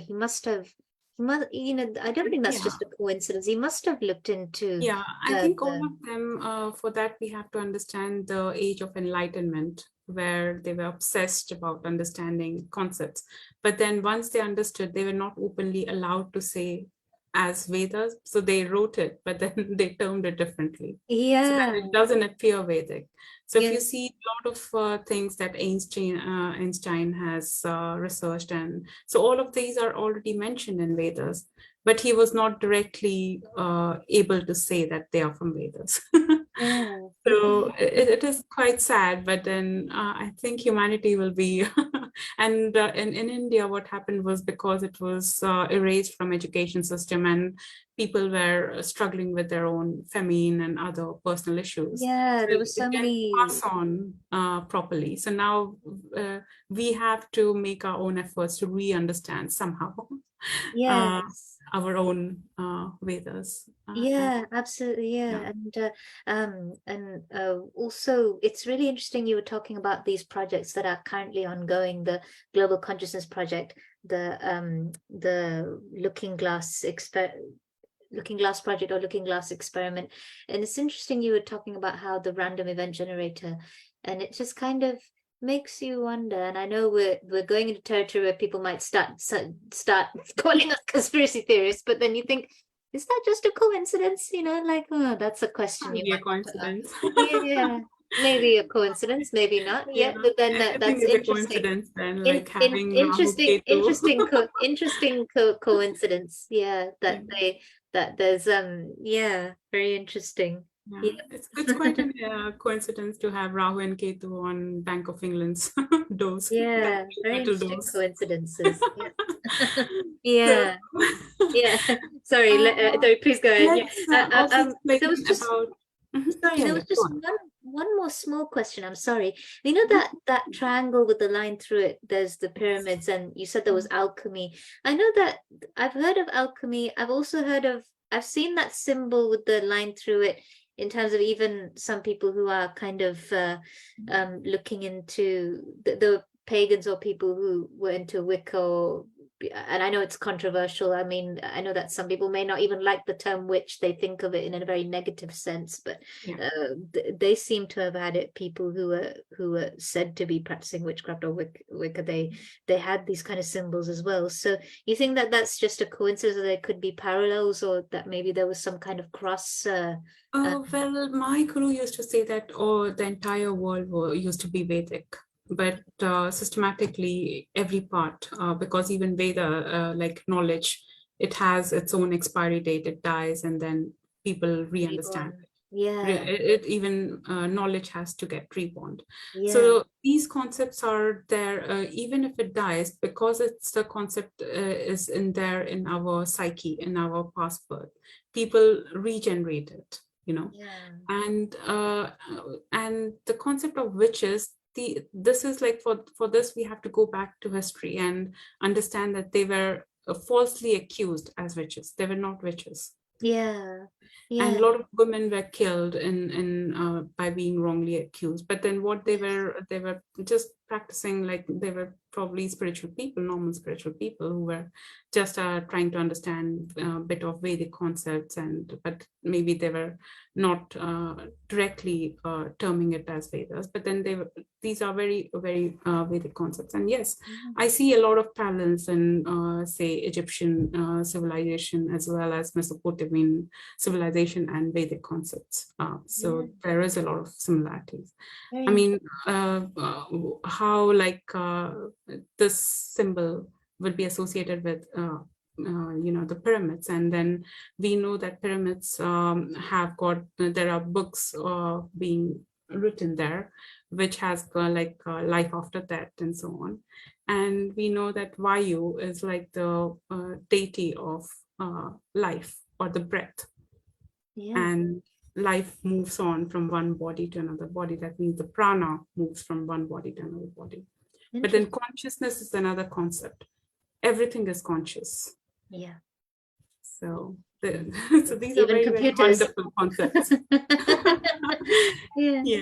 Okay. Sorry. Yeah. Thank you, Ilka. Yeah. Yeah. Please go ahead. Yeah. So we'll quickly discuss about various types of pains that Vedas explain. One is, pain from other people, or out of nowhere, other people will cause harm to you. So that is like that kind of pain is called as adi bhautik pain. There will be pain from unforeseen forces, like, for example, nature, earthquakes, say, storms and other natural calamities. That is Adi Vika. Sorry, my pronunciation is very, very bad now. Oh, that's okay. So the next kind of pain is through nature. And there is adhyatmika, which is the pain of atma, or the mind, because of our own negative thinking. Our body gets affected. So there are three types of pain that our physical body can experience as per Vedas. One is due to other living beings. This could be because of prarabdha as well. Say, for example, in the past birth, we have taken a lot of debt from someone and we didn't repay back. Those same people will come into your current birth, and then they will, try to take away or cause harm for you for no reason, and you will not understand why they have caused harm for you. But then it's not only for this birth, it's multiple previous births. So one of the pain is via living beings. The other kind of pain is via natural forces, and the third kind of pain is due to our own mind. So whatever is happening in the current world, say, for example, a lot of people have died, say for COVID, or a lot of people are eating non-veg food. And so there is a lot of pain So that pain gets transferred, and it can get transferred as natural disasters as well. When people die in war and so on, that pain can get so even pain, it cannot be destroyed. It can only be transferred because it's a kind of energy, you see. So if a lot of people are deliberately being killed via war and other COVID or other untimely deaths, so what happens is, like, their energies can manifest as natural disasters as well, like earthquakes or other energies. And that pain can also affect people's minds. So for example, a lot of young people who are stuck at home, the mind can get affected as well. So we have to take care of other people, we have to take care of mother nature, we have to take care of our own mind and other people's mind as well, for these pain, to heal these three types of pain that Vedas have explained. Vedas have also explained the type of obstacles that a human being can, face in a current birth. One is avidya. Avidya is like when we are ignorant of, say, Vedic scriptures and so on. So that is avidya. So that is one obstacle. Asmita is like mistaking ego, like you see, like when we say that I am, so we give a lot of importance to ourselves. So that is asmita. We are mistaking ego, pride, for our true selves, but we are not I. We are, our jivatma. And raga, when we are over attachment to pleasurable things, like we are very much attached to our own home, our cars, our it's not a very, very bad thing to get attached, but then there should be a vairagya is like you do you passionately do things, but you still be detached. Otherwise what will happen is the raga will have over attachment. Dvesha, dvesha is hate or aversion. For no reason, people are hateful towards you. Like you might not have done anything. Even for example, I in my, previously, like I would just see people and I would not like them for no reason. Like they must not have done anything. But that is a obstacle for a human. Like that dvesha or aversion, that needs to be dealt with. And the fifth one is the fear of dying. A lot of people fear to die, and that is the biggest obstacle. So these are the 5 kleshas or 5 obstacles that human beings go through. So we understood about the 3 types of pain and 5 types of obstacles that Vedas have explained. Do you have any questions, or shall we go for? Thank you. That's just thank you for this informative and very clearly for clearly and simply explaining these concepts. And I know for me personally, it seems to make a lot of sense.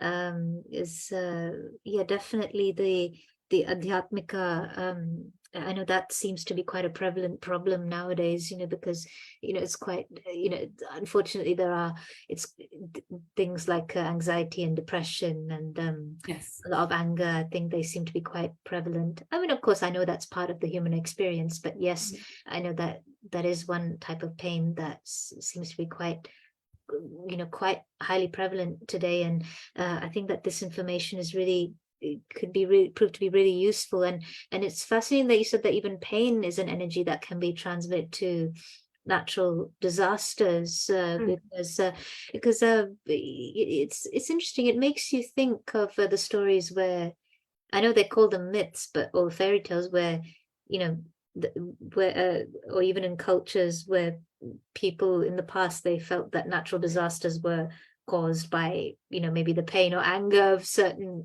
beings. And I know it may sound a bit out there, but it's interesting, that this seems to have a parallel or similarity with those sort of stories. And with I think of these experiments by Dr. Masaru Emoto, where he had, I think there was two kinds of experiments. There was one where people sent gratitude towards water, towards a bowl of water, and then when he froze the water and he studied the water molecules, some beautiful formation of that looked like a snowflake developed from the gratitude that people sent to the water. So kind of explains why some people pray or they bless food and drink before they have it, or they send gratitude and thanks.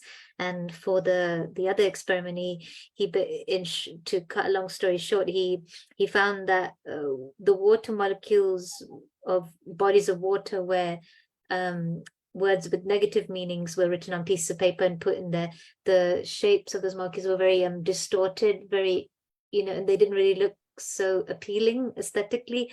Whereas the molecules of water where positive words were placed written on pieces of paper, beautiful kind of formations that look like snowflakes formed. So it's interesting. And it is actually, the thing about water, because water has memory. And if, for example, you keep a bottle of water near you for overnight, and you are with someone who has more these glaciers, like, for example, they have aversion towards you, like they don't like you for some reason, like you might not even have done anything, but because of their own obstacles, as a human being, they have that. They can put that energy into that bottle of water, and when you drink that energy is affecting you as well. So you have to be very, very careful, even with water, even with food, because mind, Vedas say, is made up of whatever you're feeding it. With food. So you see, like my Guruji used to say that only in the past 100 years, we don't have to go back. In the 100 years, human food have changed drastically. Like the amount of pesticides, the amount of microplastics, the amount of water, like the chlorine in water that current human beings are drinking and eating, you can imagine what it must be doing to human mind. So the only thing that can help us is, the Kriya Yoga and understanding Vedas, nothing else. Or perhaps even just, meditating or trying to raise your vibration, even like you try to focus on love or the higher kind of things, things to do with higher chakras, or trying to see the oneness of everything. And and I know it's difficult to do that. I know that when, in a world where, there's a lot of these concepts of duality, like attraction and aversion. Like I know it's interesting you talked about dvesha, that is one of the 5 obstacles of the 5 kleshas, and so it's and even in the Gita, and it talks of how you can attain a state of yoga or enlightenment, or becoming one with Brahman, or realizing Brahman, when you try to rise above attraction and aversion, like you become indifferent, or of course you're human, like you may still feel the negative and positive things, but you don't let yourself get overwhelmed by them. So you try to step away from those kind of feelings, like an observer, and try to see the oneness. So definitely. But thank you so much for covering these things, and these 5 kleshas, they seem quite relevant. At least for me, it seems quite relevant. And it is relevant for all human beings. So these like, where one is like, we don't know about our scriptures or Vedas, so avidya is like the biggest one, I feel, as well. And also avinavesh, like fear of dying, is also a big one. The most curious or most surprising thing is, like, people see everyone dying here and there, people having negative experiences, but nobody thinks that can happen to them as well. You see, everybody thinks like the war is just happening in a different country, but nobody imagines that it could also happen on you.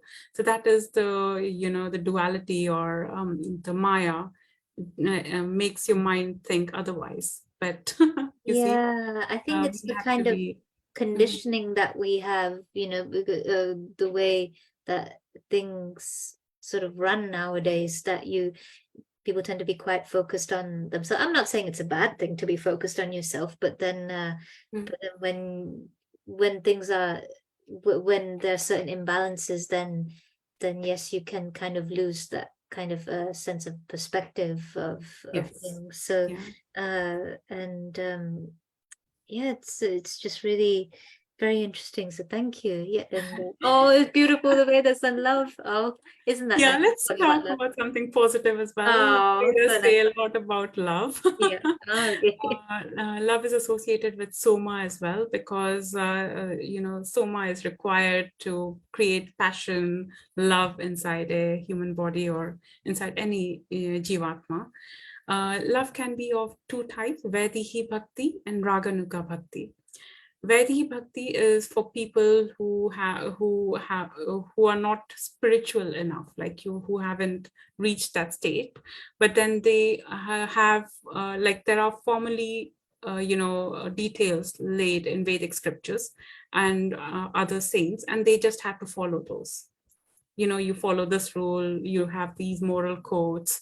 So Vedic Bhakti is like written down for people who haven't reached a certain amount of spiritual state. They have to follow this kind of love.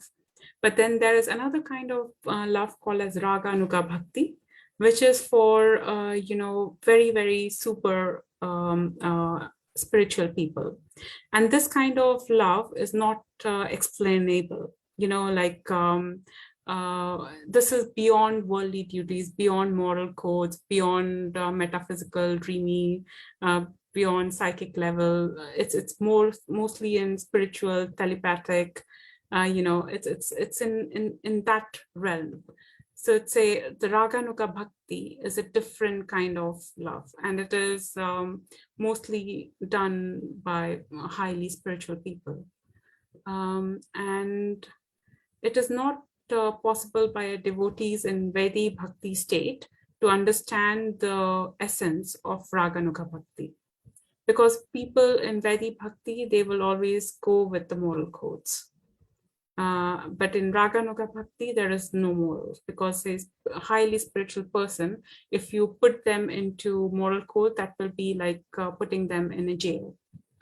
You see, like they have to be free, they have to be beyond time. I think Sri K. N. Raoji used to say that he is beyond time because he used to do he used to read a lot in the night time when people were supposed to sleep. So, highly spiritual people, they don't follow these moral codes. But then for us, for normal people, we should follow first Vedic Bhakti, like the kind of love where we should follow certain moral codes, certain regulations, certain formalities. But if at all we reach into a highly spiritual state, then we can experience Raganuga Bhakti. Yeah. So that's really interesting. But with Raganuga Bhakti, do you know any examples of people living in the present who have achieved that, and how that sort of demonstrate? I know you talked about Sri K and Rauji.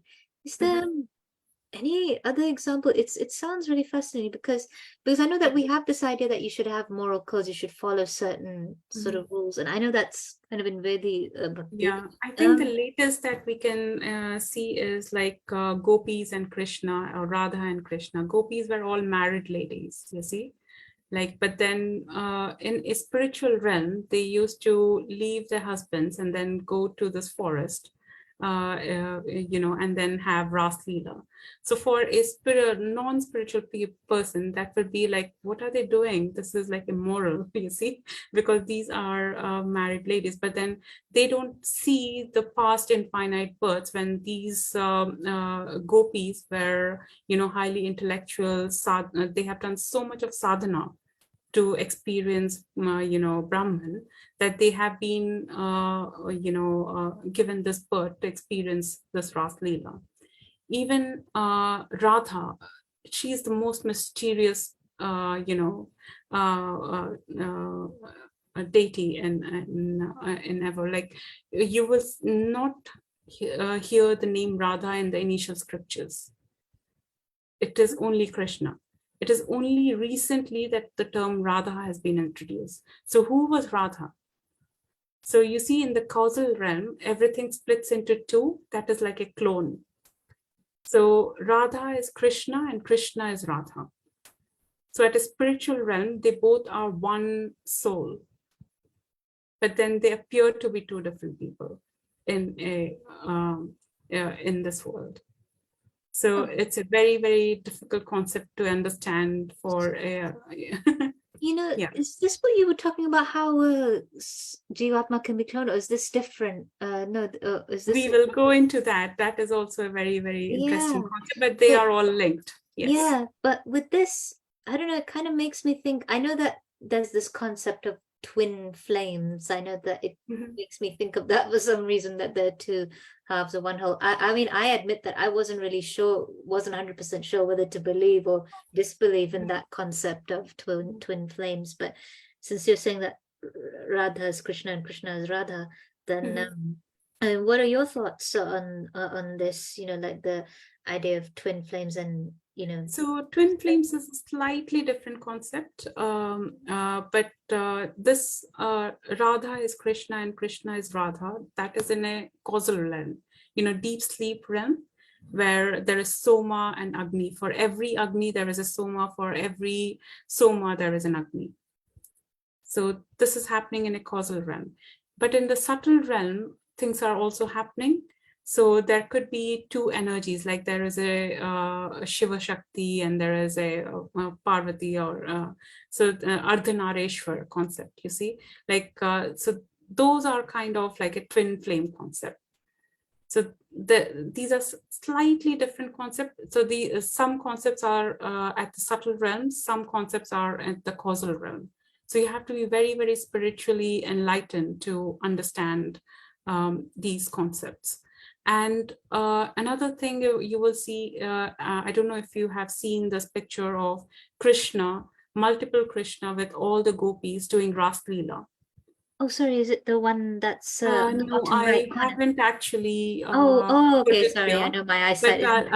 I'll put it in some other slide. But Ah, then yes, I've what heard you, of it though. Yes, I yeah, have heard so of I'll share on WhatsApp. But what you will see is like Krishna has cloned himself into multiple Krishna, it. so Yeah, that he is with all the gopis. I've heard that story. Yes. Yeah. Very So interesting. at one particular time, how can he be with multiple gopis and even Radha? So that is mostly because they are doing Raganuga Bhakti, which is metaphysical. It's in a dreamy, it is in a psychic, it's in a spiritual level, and it is also telepathic. So when people are having this kind of love, what happens is you don't even need a telephone, or you don't even have to talk to them for years, but you are still telepathic. So whatever you're talking, they will understand. Whatever they are saying, you would understand. If they're angry with you, you would understand, because it's mostly telepathic. If Yeah, they are happy with you, you would understand. I guess Uh, that. Yeah, sorry. yeah, Yeah. yeah, go on, sorry. No, I guess that's why sometimes when they talk about vibes or sort of a certain feeling or intuition you have about Yeah, a particular person or situation, then you may get a good feeling, or you may get not such a good feeling from your intuition. That and I know, yeah, of course, I know again it boils down to this point that it's a bit difficult to kind of sometimes distinguish between your intuition and I don't know, your mind or your emotions or things that are invalid. But yeah, I guess maybe when you reach that state, you may be of spiritual growth, or that kind of raganuga Raganuga bhakti, Bhakti, yes, raganuga bhakti. You probably yeah. reach that level where you can sort of telepathically know how someone is feeling or what they're thinking. Yeah, Yeah, I think Carl Jung explained this with the concept called as synchronicity. yeah, Out of synchronicity. nowhere, people will find that things are happening between themselves and their beloved. And it would be very, very, very weird circumstances. Yeah. Like there would be nothing similar between both the lovers, but then they would be able to experience because of the spirituality level has matched. Mm. And Vaidhi Bhakti is different. Vaidhi Bhakti is like you will have to follow certain regulations, certain rules. You see, like there are a lot of stories from not very ancient but recent past about Laila and Majnu.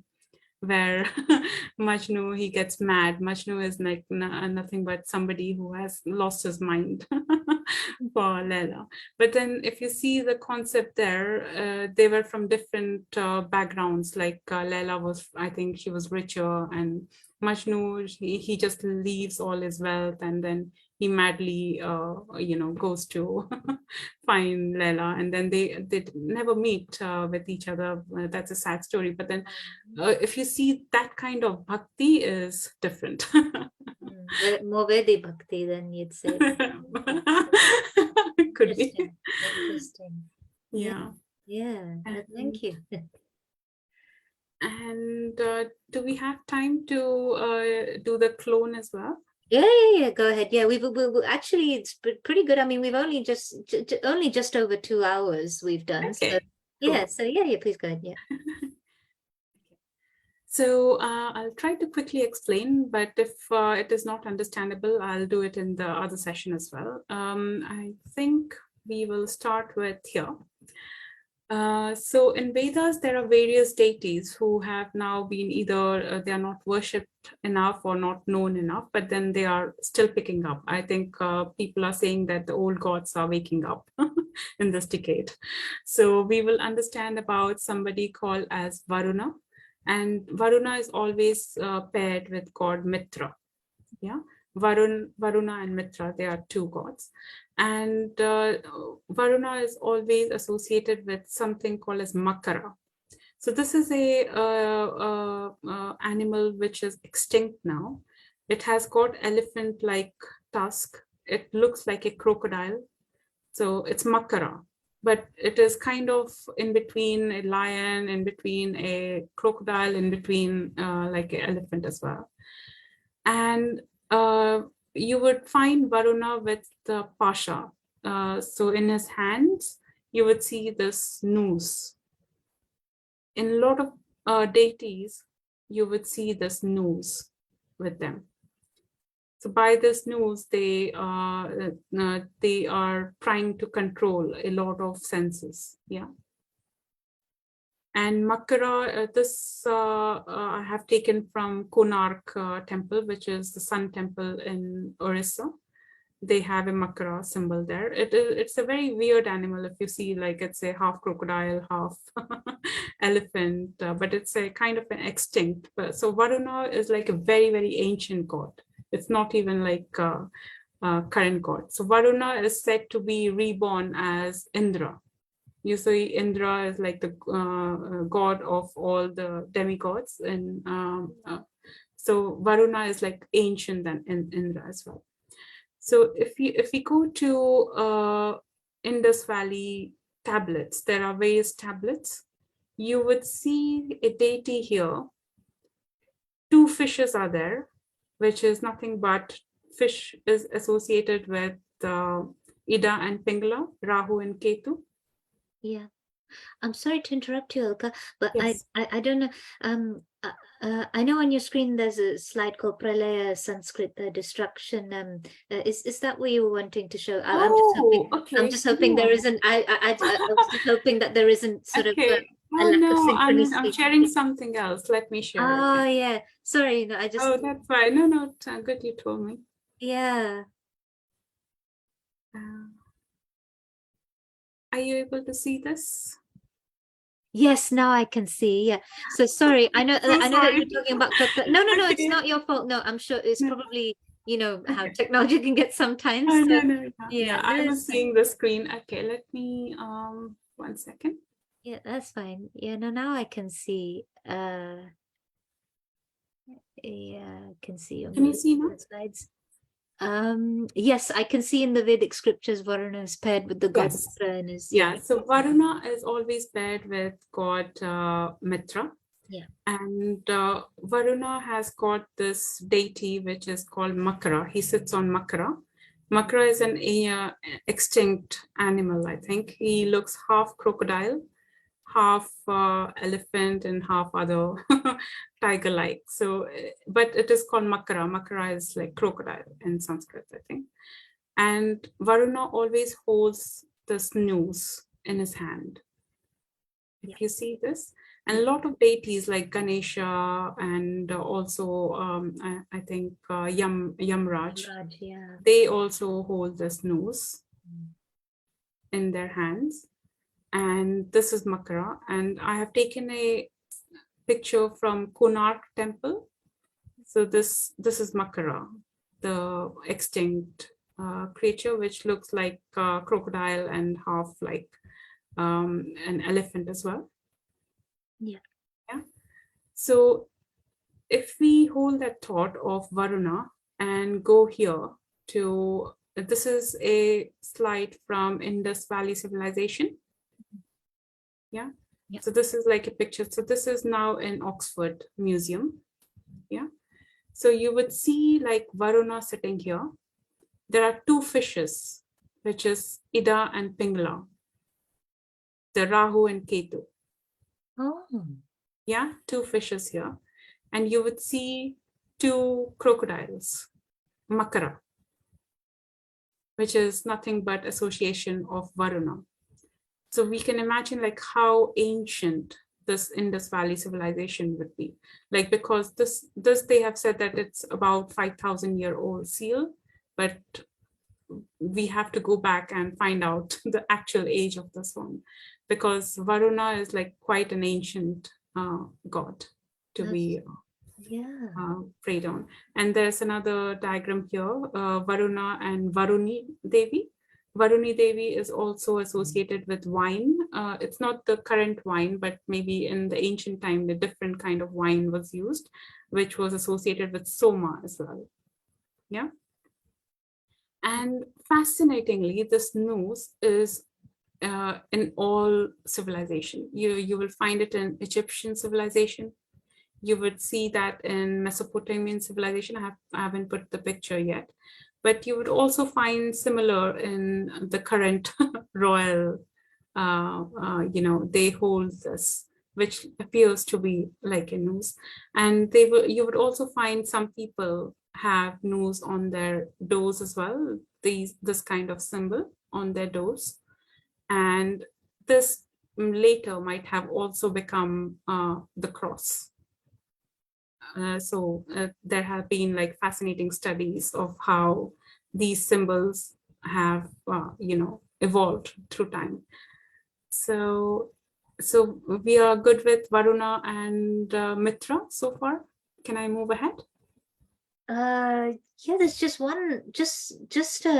some thoughts that came to my mind. So it's interesting that how in that seal that there's the two fishes which represent Rahu, Ketu, or Ida, Pingla. So I'm curious, with Pisces, the sign of Pisces, is there any sort of parallel with that, or Yes, there is. We will see that in the coming slides why there is.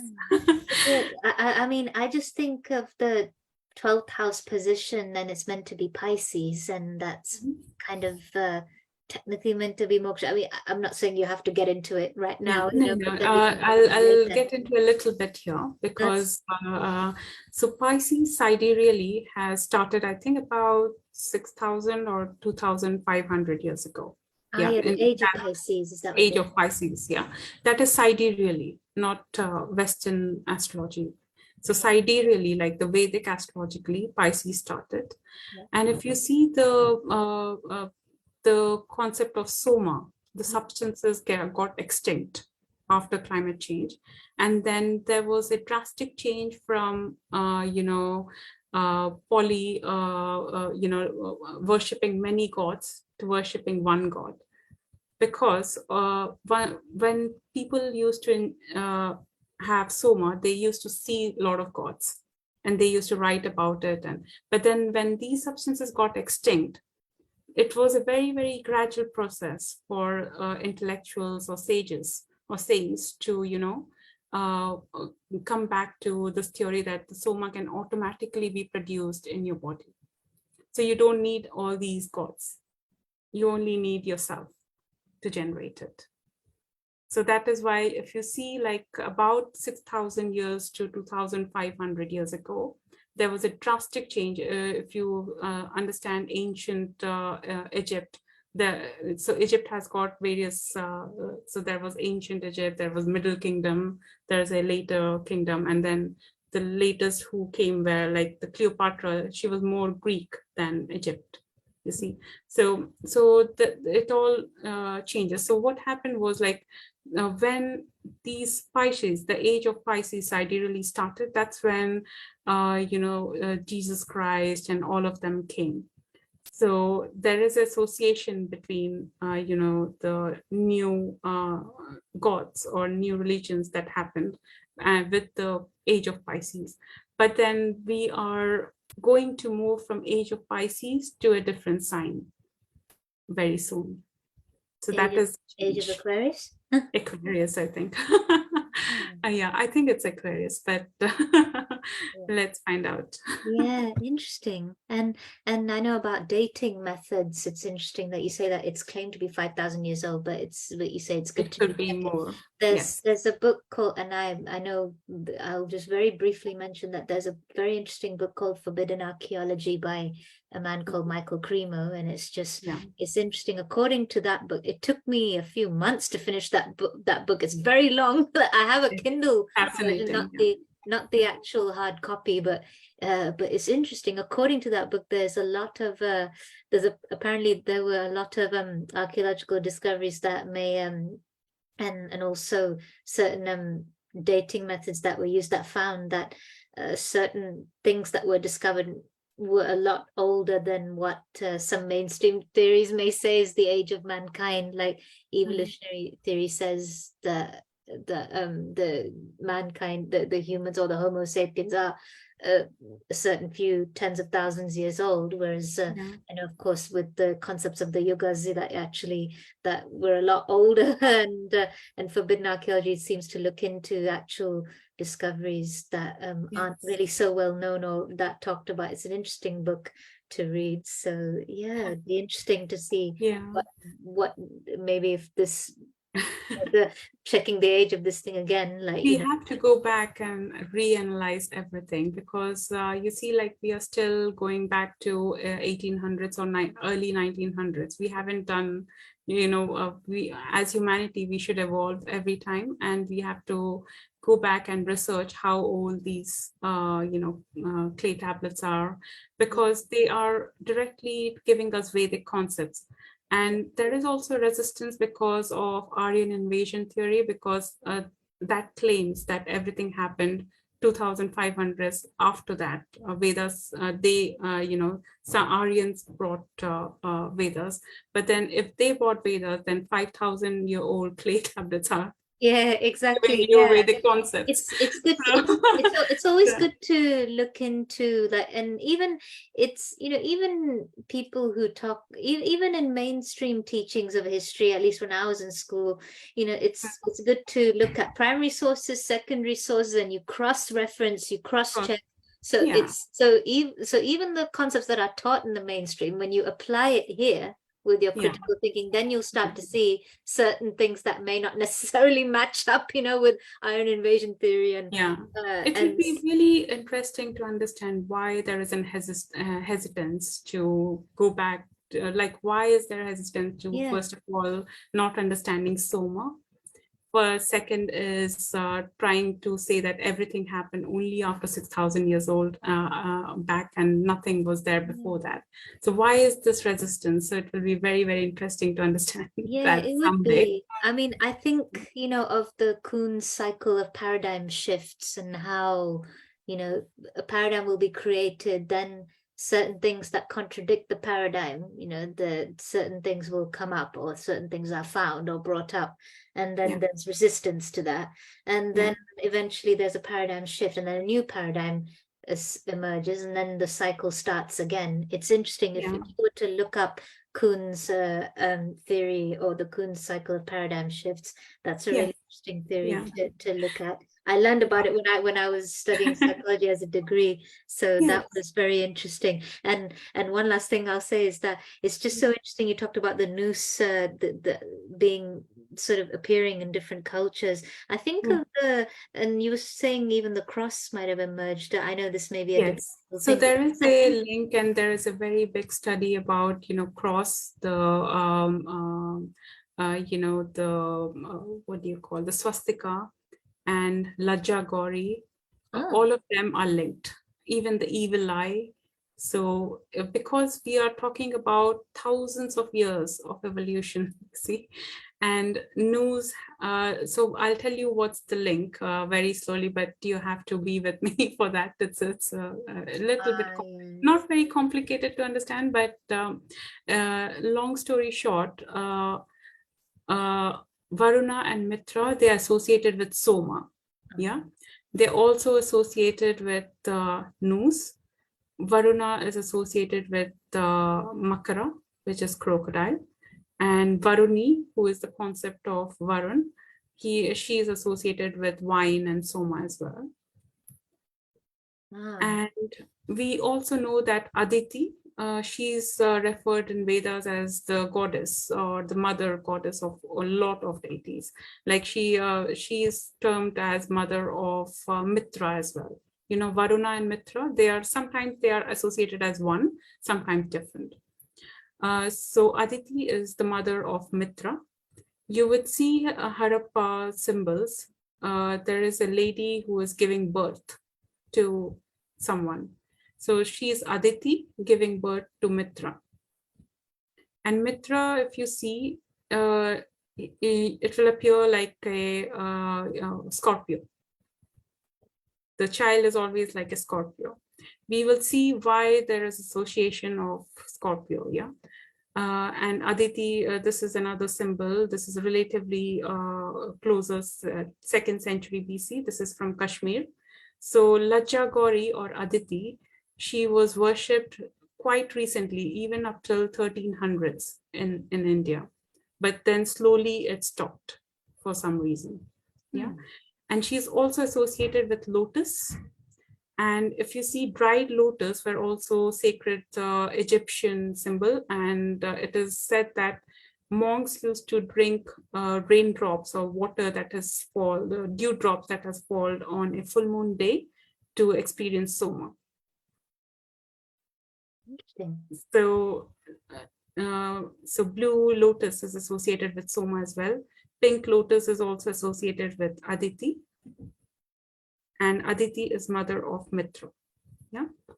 So in the sky, we would see that there is a concept called, if you see, you'll find like a Orion, like a hunter is chasing a scorpion.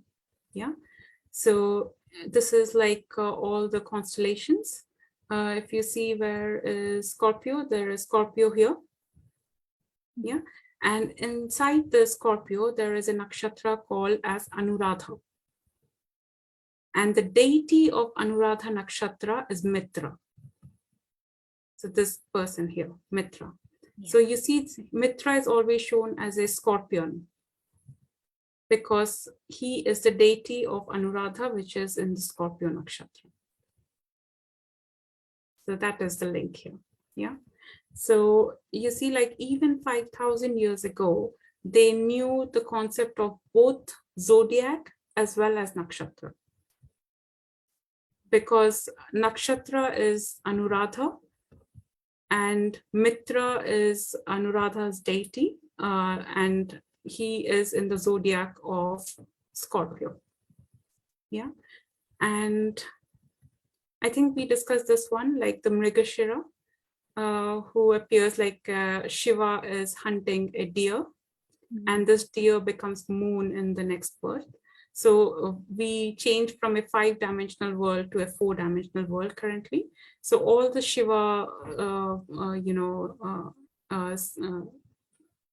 so you would see like Shiva is holding a deer who is trying to run. That is nothing but Mrigashira, yeah. So Anuradha Nakshatra we spoke about. This is Anuradha Nakshatra. The concept is like it is associated with lotus and its deity is Mitra. And you would see Anuradha Nakshatra here again. This is Scorpio. You would faintly see a lady giving birth to Mitra, which is nothing but Aditi giving birth to Mitra, and it is in the Scorpio Nakshatra. The same has continuously, so this is 2800 to 2600 BC in Harappa, the seal. And if you see the same concept, the reverse of the seal, I couldn't find a relevant picture, but you would see a hunter with a deer in his on his head. The similar kind of picture I found here in the 2nd century BC. This is a kingdom in Himachal Pradesh, the current Himachal Pradesh. And you would see there is a deer and his neck is being cut. You see here, Mrigashira. Yes. Yeah. So that's the nakshatra. And near that, you would find Aditi as well. So there is always a hunter chasing someone, a lady. So this is in the sky, it will always appear. These two are always like the hunter is chasing someone. The hunter is chasing a scorpion. So you would see Aditi here, and you would see there is a lotus somewhere as well. Yeah. And so this is the Shiva, this side, and this side is Anuradha. So this is on a coin. And you would find the similar concept in all other civilization as well, where you would see a hunter is chasing the scorpion and it is being chased. This is in Pompeii, which got buried from Mount Vesuvius in Italy in, I think it was 1 century BC. Yes. The volcanic eruption. And you would see the proto Shiva, which is a Harappan civilization, which is 5,000-year-old seal, which here you will find he is wearing horned deers, and you would find all, there is a Mriga with Shiva here as well. And you would find the same concept in Europe as well. His name, he is the similar to Proto Shiva. He is called as Ceronius type figure. This is from Denmark, and you would find all the animals with it. And you would also find on his head, he's wearing a deer, reindeer, helmet. And this is the national park in Italy, which is more than 10,000 years old. You would find the similar concept of Shiva and the Mrigashira Nakshatra there. So why I'm saying all this is because of this. The Soma and Mitra. Yeah. So we have got Surya Namaskar. The first line of Surya Namaskar is dedicated to Mitraya. Yeah. Om Hrim Mitraya Namaha. So that is nothing but the Mitra, the god Mitra. Yeah. So we would see how they are all linked. So Mitra or Mitras means it's the child of Mitra. So it's the same lineage, the same clone or the same gene being passed. Yeah. So you see, like when somas, the substances got less and less and less, the first military in human civilization were formed. And Mitra was patron of that civilization. Yeah. So this is from Iraq. This is Mitra. You would see lotus here. Yeah. Yeah. Uh-huh. And this is Mitra. So this is a very, very ancient symbol, and you would see Mitra here. Yeah. And there are a lot of studies, the mysteries of Mitras. So the pagan belief of Mitras that shaped the Christian world. So early Christian world was also a lot influenced by Mitras. Interesting. Yeah. And before Christianity, there used to be I can't spell it, metrium, where, there were a lot of cult-like activities that were done. Have you seen this movie called The Good Shepherd? No, I haven't. No. So you should see, they have tried to portray certain rituals that they do. So in this Mitraim, what they used to do is, like, a lot of men used to go, like all the secret societies, they are kind of associated with this. Oh. So they used to be, so this Mitraism used to be very, very, very secretive. And they used to follow a lot of rituals in these underground temples. And this used to be all across the world. Ah. So even London has got the one Mitraim, which is, the Bloomberg offices. When they started doing that, near that, there is a Mitraim there. I see. So how long ago are we talking about, like, this period? So this is before Christianity. So when ancient Roman culture was there. I see. Yeah. And this is again in Italy. There were one fine day, one farmer was just trying to build a vineyard in his basement, and then he broke a wall and he found a Mitraim in his backyard. Oh, wow. So you see Mitra there. And Mitra is always associated with all the zodiac signs. So you see, these are all the zodiac signs. 12 zodiac signs. Yeah, I see. And you would see all the 12 zodiac signs here. So it's like a chart. Yeah, it looks like the South Indian chart. Yeah, it's like a South Indian chart. And there is sun in one side, there is moon in another side. Wow. So astrology was fully there in the Maitreya's society. Yeah. And it's not only in Europe and India, it was all over the world. Even in Tajikistan, the wooden idol of Mitra was worshipped. Wow. Yeah. And if you dig in further, you will find Mitra like all over the place. And we were discussing about the two fishes. So in modern mythology and religion, the story of birth of Christ is said to be the result of the spring equinox entering into Pisces. So two fishes, or the Ida and Pingla, or the Rahu and Ketu as well. And you see, even in the modern terms, the current empire here in Britain, they use this term, the empire on which sun never sets. Sun is Mitra. So Mitra will never set. So they still use it. And it is coming from a very, very, very ancient practice of sun worship, Varuna and Mitra worship. And this society used to be so secretive that it is something to be researched on. And this is a very, very good book to understand the ancient beliefs that shaped the Christian world. So we need to understand the concept of Soma, the extinction 6,000 years back, and how the military was formed, and Mitra was part of that military, how, the royal families, they started forming because like they themselves thought that they would be carrying Mitra, or the sun energy in themselves. Yeah. And they were following zodiac signs as well. So they definitely knew what was coming. Yeah. You're saying that even the British Raj, like the main people at the top news, since you're saying the empire on which the sun never You need sets. to ask them. Very interesting. Yeah. Very intriguing. But it is quite fascinating. And there is no doubt that Mitras had all these zodiac signs. That means they definitely followed astrology. There is also evidence that they had a lot of rituals that happen in the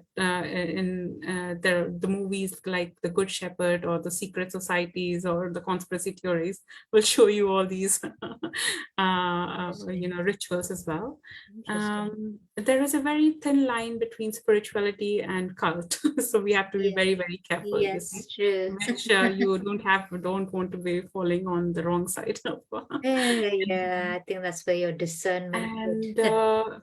you see the metrium, this is another mitra, and you would see all the zodiac around it. Can you see Yeah. it? Yes, I can. Yeah. So you see Libra, your favorite sign. You can see That's my Lagna Virgo. ascendant. You can see Leo there. You can see Gemini. You Yeah. can see Taurus, and all these signs here. There Mm. is Scorpion here, and it is associated in the metrium. There you would find statues like this. A Mm. man with Ida and Pingala, Rahu and Ketu. Yeah. You could also find the symbol Rahu and Ketu, Yeah. which is also in the Vedic symbol as well.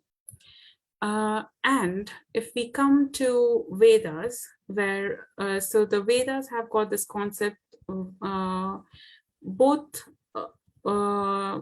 Mitra and Varuna, they see Urvashi. Yeah. Yeah. I think, yeah, it's definitely Urvashi. And then they fall in love with her. Urvashi is like, I think, Vishnu avatar in a feminine form. Yeah. Is it? Yeah, I think so. Okay, let's keep that thought. So Mitra and Varuna, they find Urvashi and they fall in love. So Mitra's seed fall in a pitcher and Varuna's seed fall on a sand, on a rock. And from there, Vashishta and Agastya were born. Mm. Yeah. Yeah. And Vashishta, so there are other theories there as well. In Matsya Purana, there is creation of Agastya and Vashishta. Matsya Purana is the first Purana, like the first thing that happened after, from the Mula Chakra. The first Purana that happens is Matsya Purana. In there, Vishnu had to take avatar of a fish. Yeah. It makes And me fish think of the is evolutionary associated, theory. yes, and Yeah. fish is associated with both Rahu and Ketu, the both the Ida and Pingala that we are talking about. Yeah. And Agastya, if you see, like he was brilliant. Like he had all the like everything. Like if you see if you read what Agastya has written, you would understand all the medical surgery and everything. Like he has written many, many interesting stuff. Vashishta. So here we will understand the clone concept. So what happens is Vashishta is crying because his son Shakti is dead. Yeah. So Vasishta says that I won't live more. So this is what he says, like, I'm not going to live further. But Shakti's wife says that she's pregnant with Shakti's son. So Vashishta gets happier, and they know like their son was Parashara. Mm. Parashara wrote a lot of astrological stuff, all the Jyotish, Vedic Yes. astrology. There's even a famous software called Parashara's Light, Parashara, yeah. which I use Yes. actually to And generate. Parashara's son was Vyasa, Yeah. who is the writer of, Mahabharata, and he has written many other things as well. So you see, like how Varuna and Mitra, they are associated with astrology here, how they are associated with a lot of stuff. And another thing, like how Vasishta and Agastya were born out the picture. The Roman cult of Mitras also say that Mitras was born out of rock. Mm. So he is born out of it's not a natural birth. It is like an IVF or a different kind of birth. Yeah. And we see the concept of Rahu Ketu here. We see like how they're associated with Saturn and Rahu Ketu. This is also from Greek. So ancient Greek, they become like ancient Roman, and then ancient Roman. There is a little bit of continuity. Like everyone has remembered a little bit, and it is being passed. how like ancient Christianity is being, influenced by Mitras, and how Mitras have got association with Vasishta and Agastya, and how they are son of Mitra and Varuna. So they are all linked. But how is that relevant even today? So if you see this YouTube channel called Useful Charts, so there is a YouTube chart, and then you would find this video, which I found quite fascinating: Europe's hidden matrilineal dynasty. Oh. Yeah. So what it is telling us is like, the ruling person is the matrilineal line of this person, Garsenda, who was alive in 1180.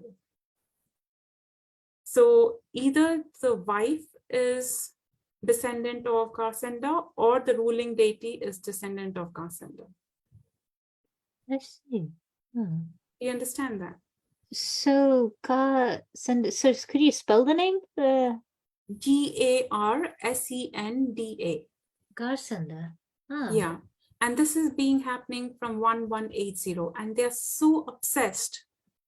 Like if you see, like not only in Britain, like many empires in Europe as well, they follow this. Garsenda. So who is Garsenda? A person? Like she was an actual lady or a ruling person from a royal family.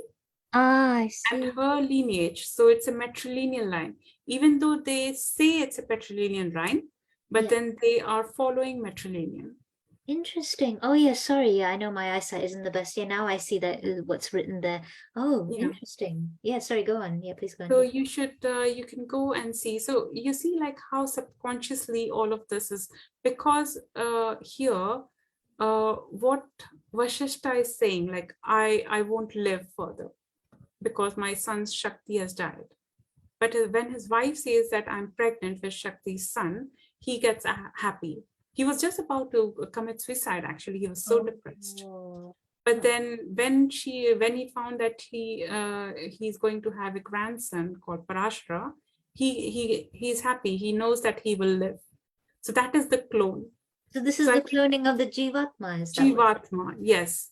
So even when he's alive, the Jivatma is getting cloned. I see. So is this the same then as just basically, genetics or, or things hereditary? Yeah. So and this DNA, might be DNA like, and all that sort of thing. Yeah. Exactly. So this might be like the early obsession of how, the hidden matrilineal line, because in patrilineal line there is a chance of error as well. Like you can say the incorrect father, like he might not be the correct father, but you can't go wrong in matrilineal, right? Oh yeah. She is giving the birth. Is this also linked to this whole XY chromosome? Like it could be. It could very well be. Like there needs to be further research on it. But then the Vedic verse of Fibonacci sequence, Daksha was father of Aditi, and so there is a verse called as Daksha sprang from Aditi and Aditi from Daksha. What that actually means is like a Fibonacci sequence. So you see, like Fibonacci sequence is also working in genealogy. Like you can clone your own gene mindfully to the next generation. Wow, mindfully. Yeah, so, you have to be mindful. You can't just, are you talking about, say, if you're a woman and you're expecting a child, or is this even before conception, or are we just talking about times even before you decide to conceive a child? You meditate or pray? It's not that straightforward. For example, for the royal family, if you see, they are actively looking at either like the queen mother is a descendant of Garsenda from matrilineal side, or the ruling queen is Garsenda. So so you have to go through this useful chart from on YouTube, Europe's hidden matrilineal dynasty. I'm going to check that out. So mindfully, like if you see the first Mahamrityunjaya mantra that we saw. Yes. So what it is saying is like we are sacrificing ourselves, and like this cucumber who is dying, but he is not, he might be freed from death, but not from deathlessness. What it is meaning is like it's passing on its genes in a Fibonacci sequence. Ah. So you see, like the patterns not only happen Fibonacci pattern, like if you see the current sky and map back in history where the sky was similar, that pattern will follow. And also in genealogy, like in your next birth, you can consciously clone your gene. Like you can consciously make sure you have a physical body in your next birth. Oh my. So are you talking about at the time of your death or something? Like when you, is that what you I mean? Or think it's here they are talking about more of conception. conception, I see. Yeah, So yeah. then how would you mindfully do I don't this? know. And But when, you know, is yeah, this for that you need to read, I think, Vasishta and Agastya. They have written a lot of material. Like you need to understand that. And also Parashara, he has written about astrology as well. So that is why this astrology is it's quite an in-depth study. It's not very straightforward answer. Oh, it I isn't. know. Yeah, Yeah. this So so mindfully it can be cloned. that's And so interesting. So yes, Agastya and Vashishta can be, their works can be read in order to try to. their works can be read, and also Parashara, because that forms the Apara and Paravidya. Yeah. Yeah. So are there any particular kind of works or treatises of theirs that, They have written many, many books. I think I was going through, Dr. Arjun Pai and their team. They do a lot of whiteboard nakshatra readings, yes, and they quote Agastya and Vashishta a lot as well. yeah. Um, so I've you, seen yeah, Arjun yeah, Pai. I've seen videos where he's talked to this Kapil Raj on his channel. yes, Well, I saw just one video where he talked to him about Mrigashira, admittedly, because I know that's my nakshatra where the moon is placed. But yeah, but yeah, so yeah. that's so interesting. I think I It's would very definitely. interesting because there are parallels everywhere in the world. Like you would see that this is in Iraq and Afghanistan, you would see Mitra, you would see association with lotus because Mitra is associated with lotus. He's patron of military because military was first formed in the current human civilization to safeguard Soma. And goddess Aditi or Lajagori, who is mother of Mitra, she is associated with lotus as well, and she's associated with soma as well. And soma's chemical composition is fractal, the Fibonacci sequence. It's a mathematical sequence. So they are all connected. Really interesting. And I know that the Mahamrityunjay mantra, I know, of course, it refers to it. It I'm refers I'm to I'm curious. Fibonacci. I know I'd have to read in order to find out. It would have to be Hmm. research, but I wonder whether the Mahamrityunjay mantra, whether chanting it has something to do with this whole cloning thing. I know it's traditionally chanted Yes. for trying to. Well, it can be chanted. What I understand so far from various people is like you can chant that, but then it is for the product to happen easily. Like Yeah. it will, your product will still happen, but you won't feel the if a strong product is going to happen, then you won't feel that pain that much. But it Yeah. will still happen because product is definitely going to Oh happen. yeah, it's unavoidable. But it is always recommended to chant all these mantras within from a guru's, Oh yeah, Guru's blessings. guidance, yeah, because I know And Mahamrityunjay mantra is yeah. quite a powerful mantra. So yeah. And one thing my Guruji, like Sri Kripalji Maharaj, he used to mention is like these mantras in Kali Yuga, they have been tampered a lot. Really? And we don't know how to pronounce it. So, the Gayatri mantra that is being pronounced now in Kali Yuga, he pronounced it in the Vedic terms, and his pronunciation was completely different. Nobody can pronounce it like that. So, if you don't pronounce it, even a little bit difference, like for example, he was saying Krishna, it's na, that means you're attracting, the positive energy. Krishna, like it's positive, you're attracting. Krishna means you're not. Na is no. So now if everyone is chanting Krishna, na, that means it's do not attract that positive energy. No is different. I know So in Krishna, I think. Krishna, yeah, like that. Krishna, yeah. So in Kali Yuga, these mantras, even if they are there, it won't be 100% valid, because the only thing valid will be bhakti, your devotion and your surrender to God. Only that will be valid in Kali Yuga. Yeah, I guess it's the intention or the feeling, or that would matter, isn't it? Yes. Yeah. Yeah. And just last one bit is about Gilgamesh. This is from Mesopotamian civilization. I don't know if you know about Epic of Gilgamesh. So you can read about him. I've heard of Mesopotamians. I might have seen the name, but I do admit that I haven't read it. So he's a fascinating character. He is half human, half alien. Yeah. But he actually ruled, I think he ruled, when did he rule? He ruled 2500 BC at that point of time. He's always seen as holding a lion with himself. And there are written scriptures, if you read of Epic of Gilgamesh, he comes to India to find Soma. He goes to underworld, they say. That is, he goes to save his friend in this Epic of Gilgamesh, and he comes to India to find Soma, so that he's immortal, or his friend is immortal. But he comes to in search. And if you see in Indus Valley Civilization seal, you would see Gilgamesh. He's holding two lions here and here. Yeah. So there were, so it's an indicator that both, all these civilizations were, talking to each other as well.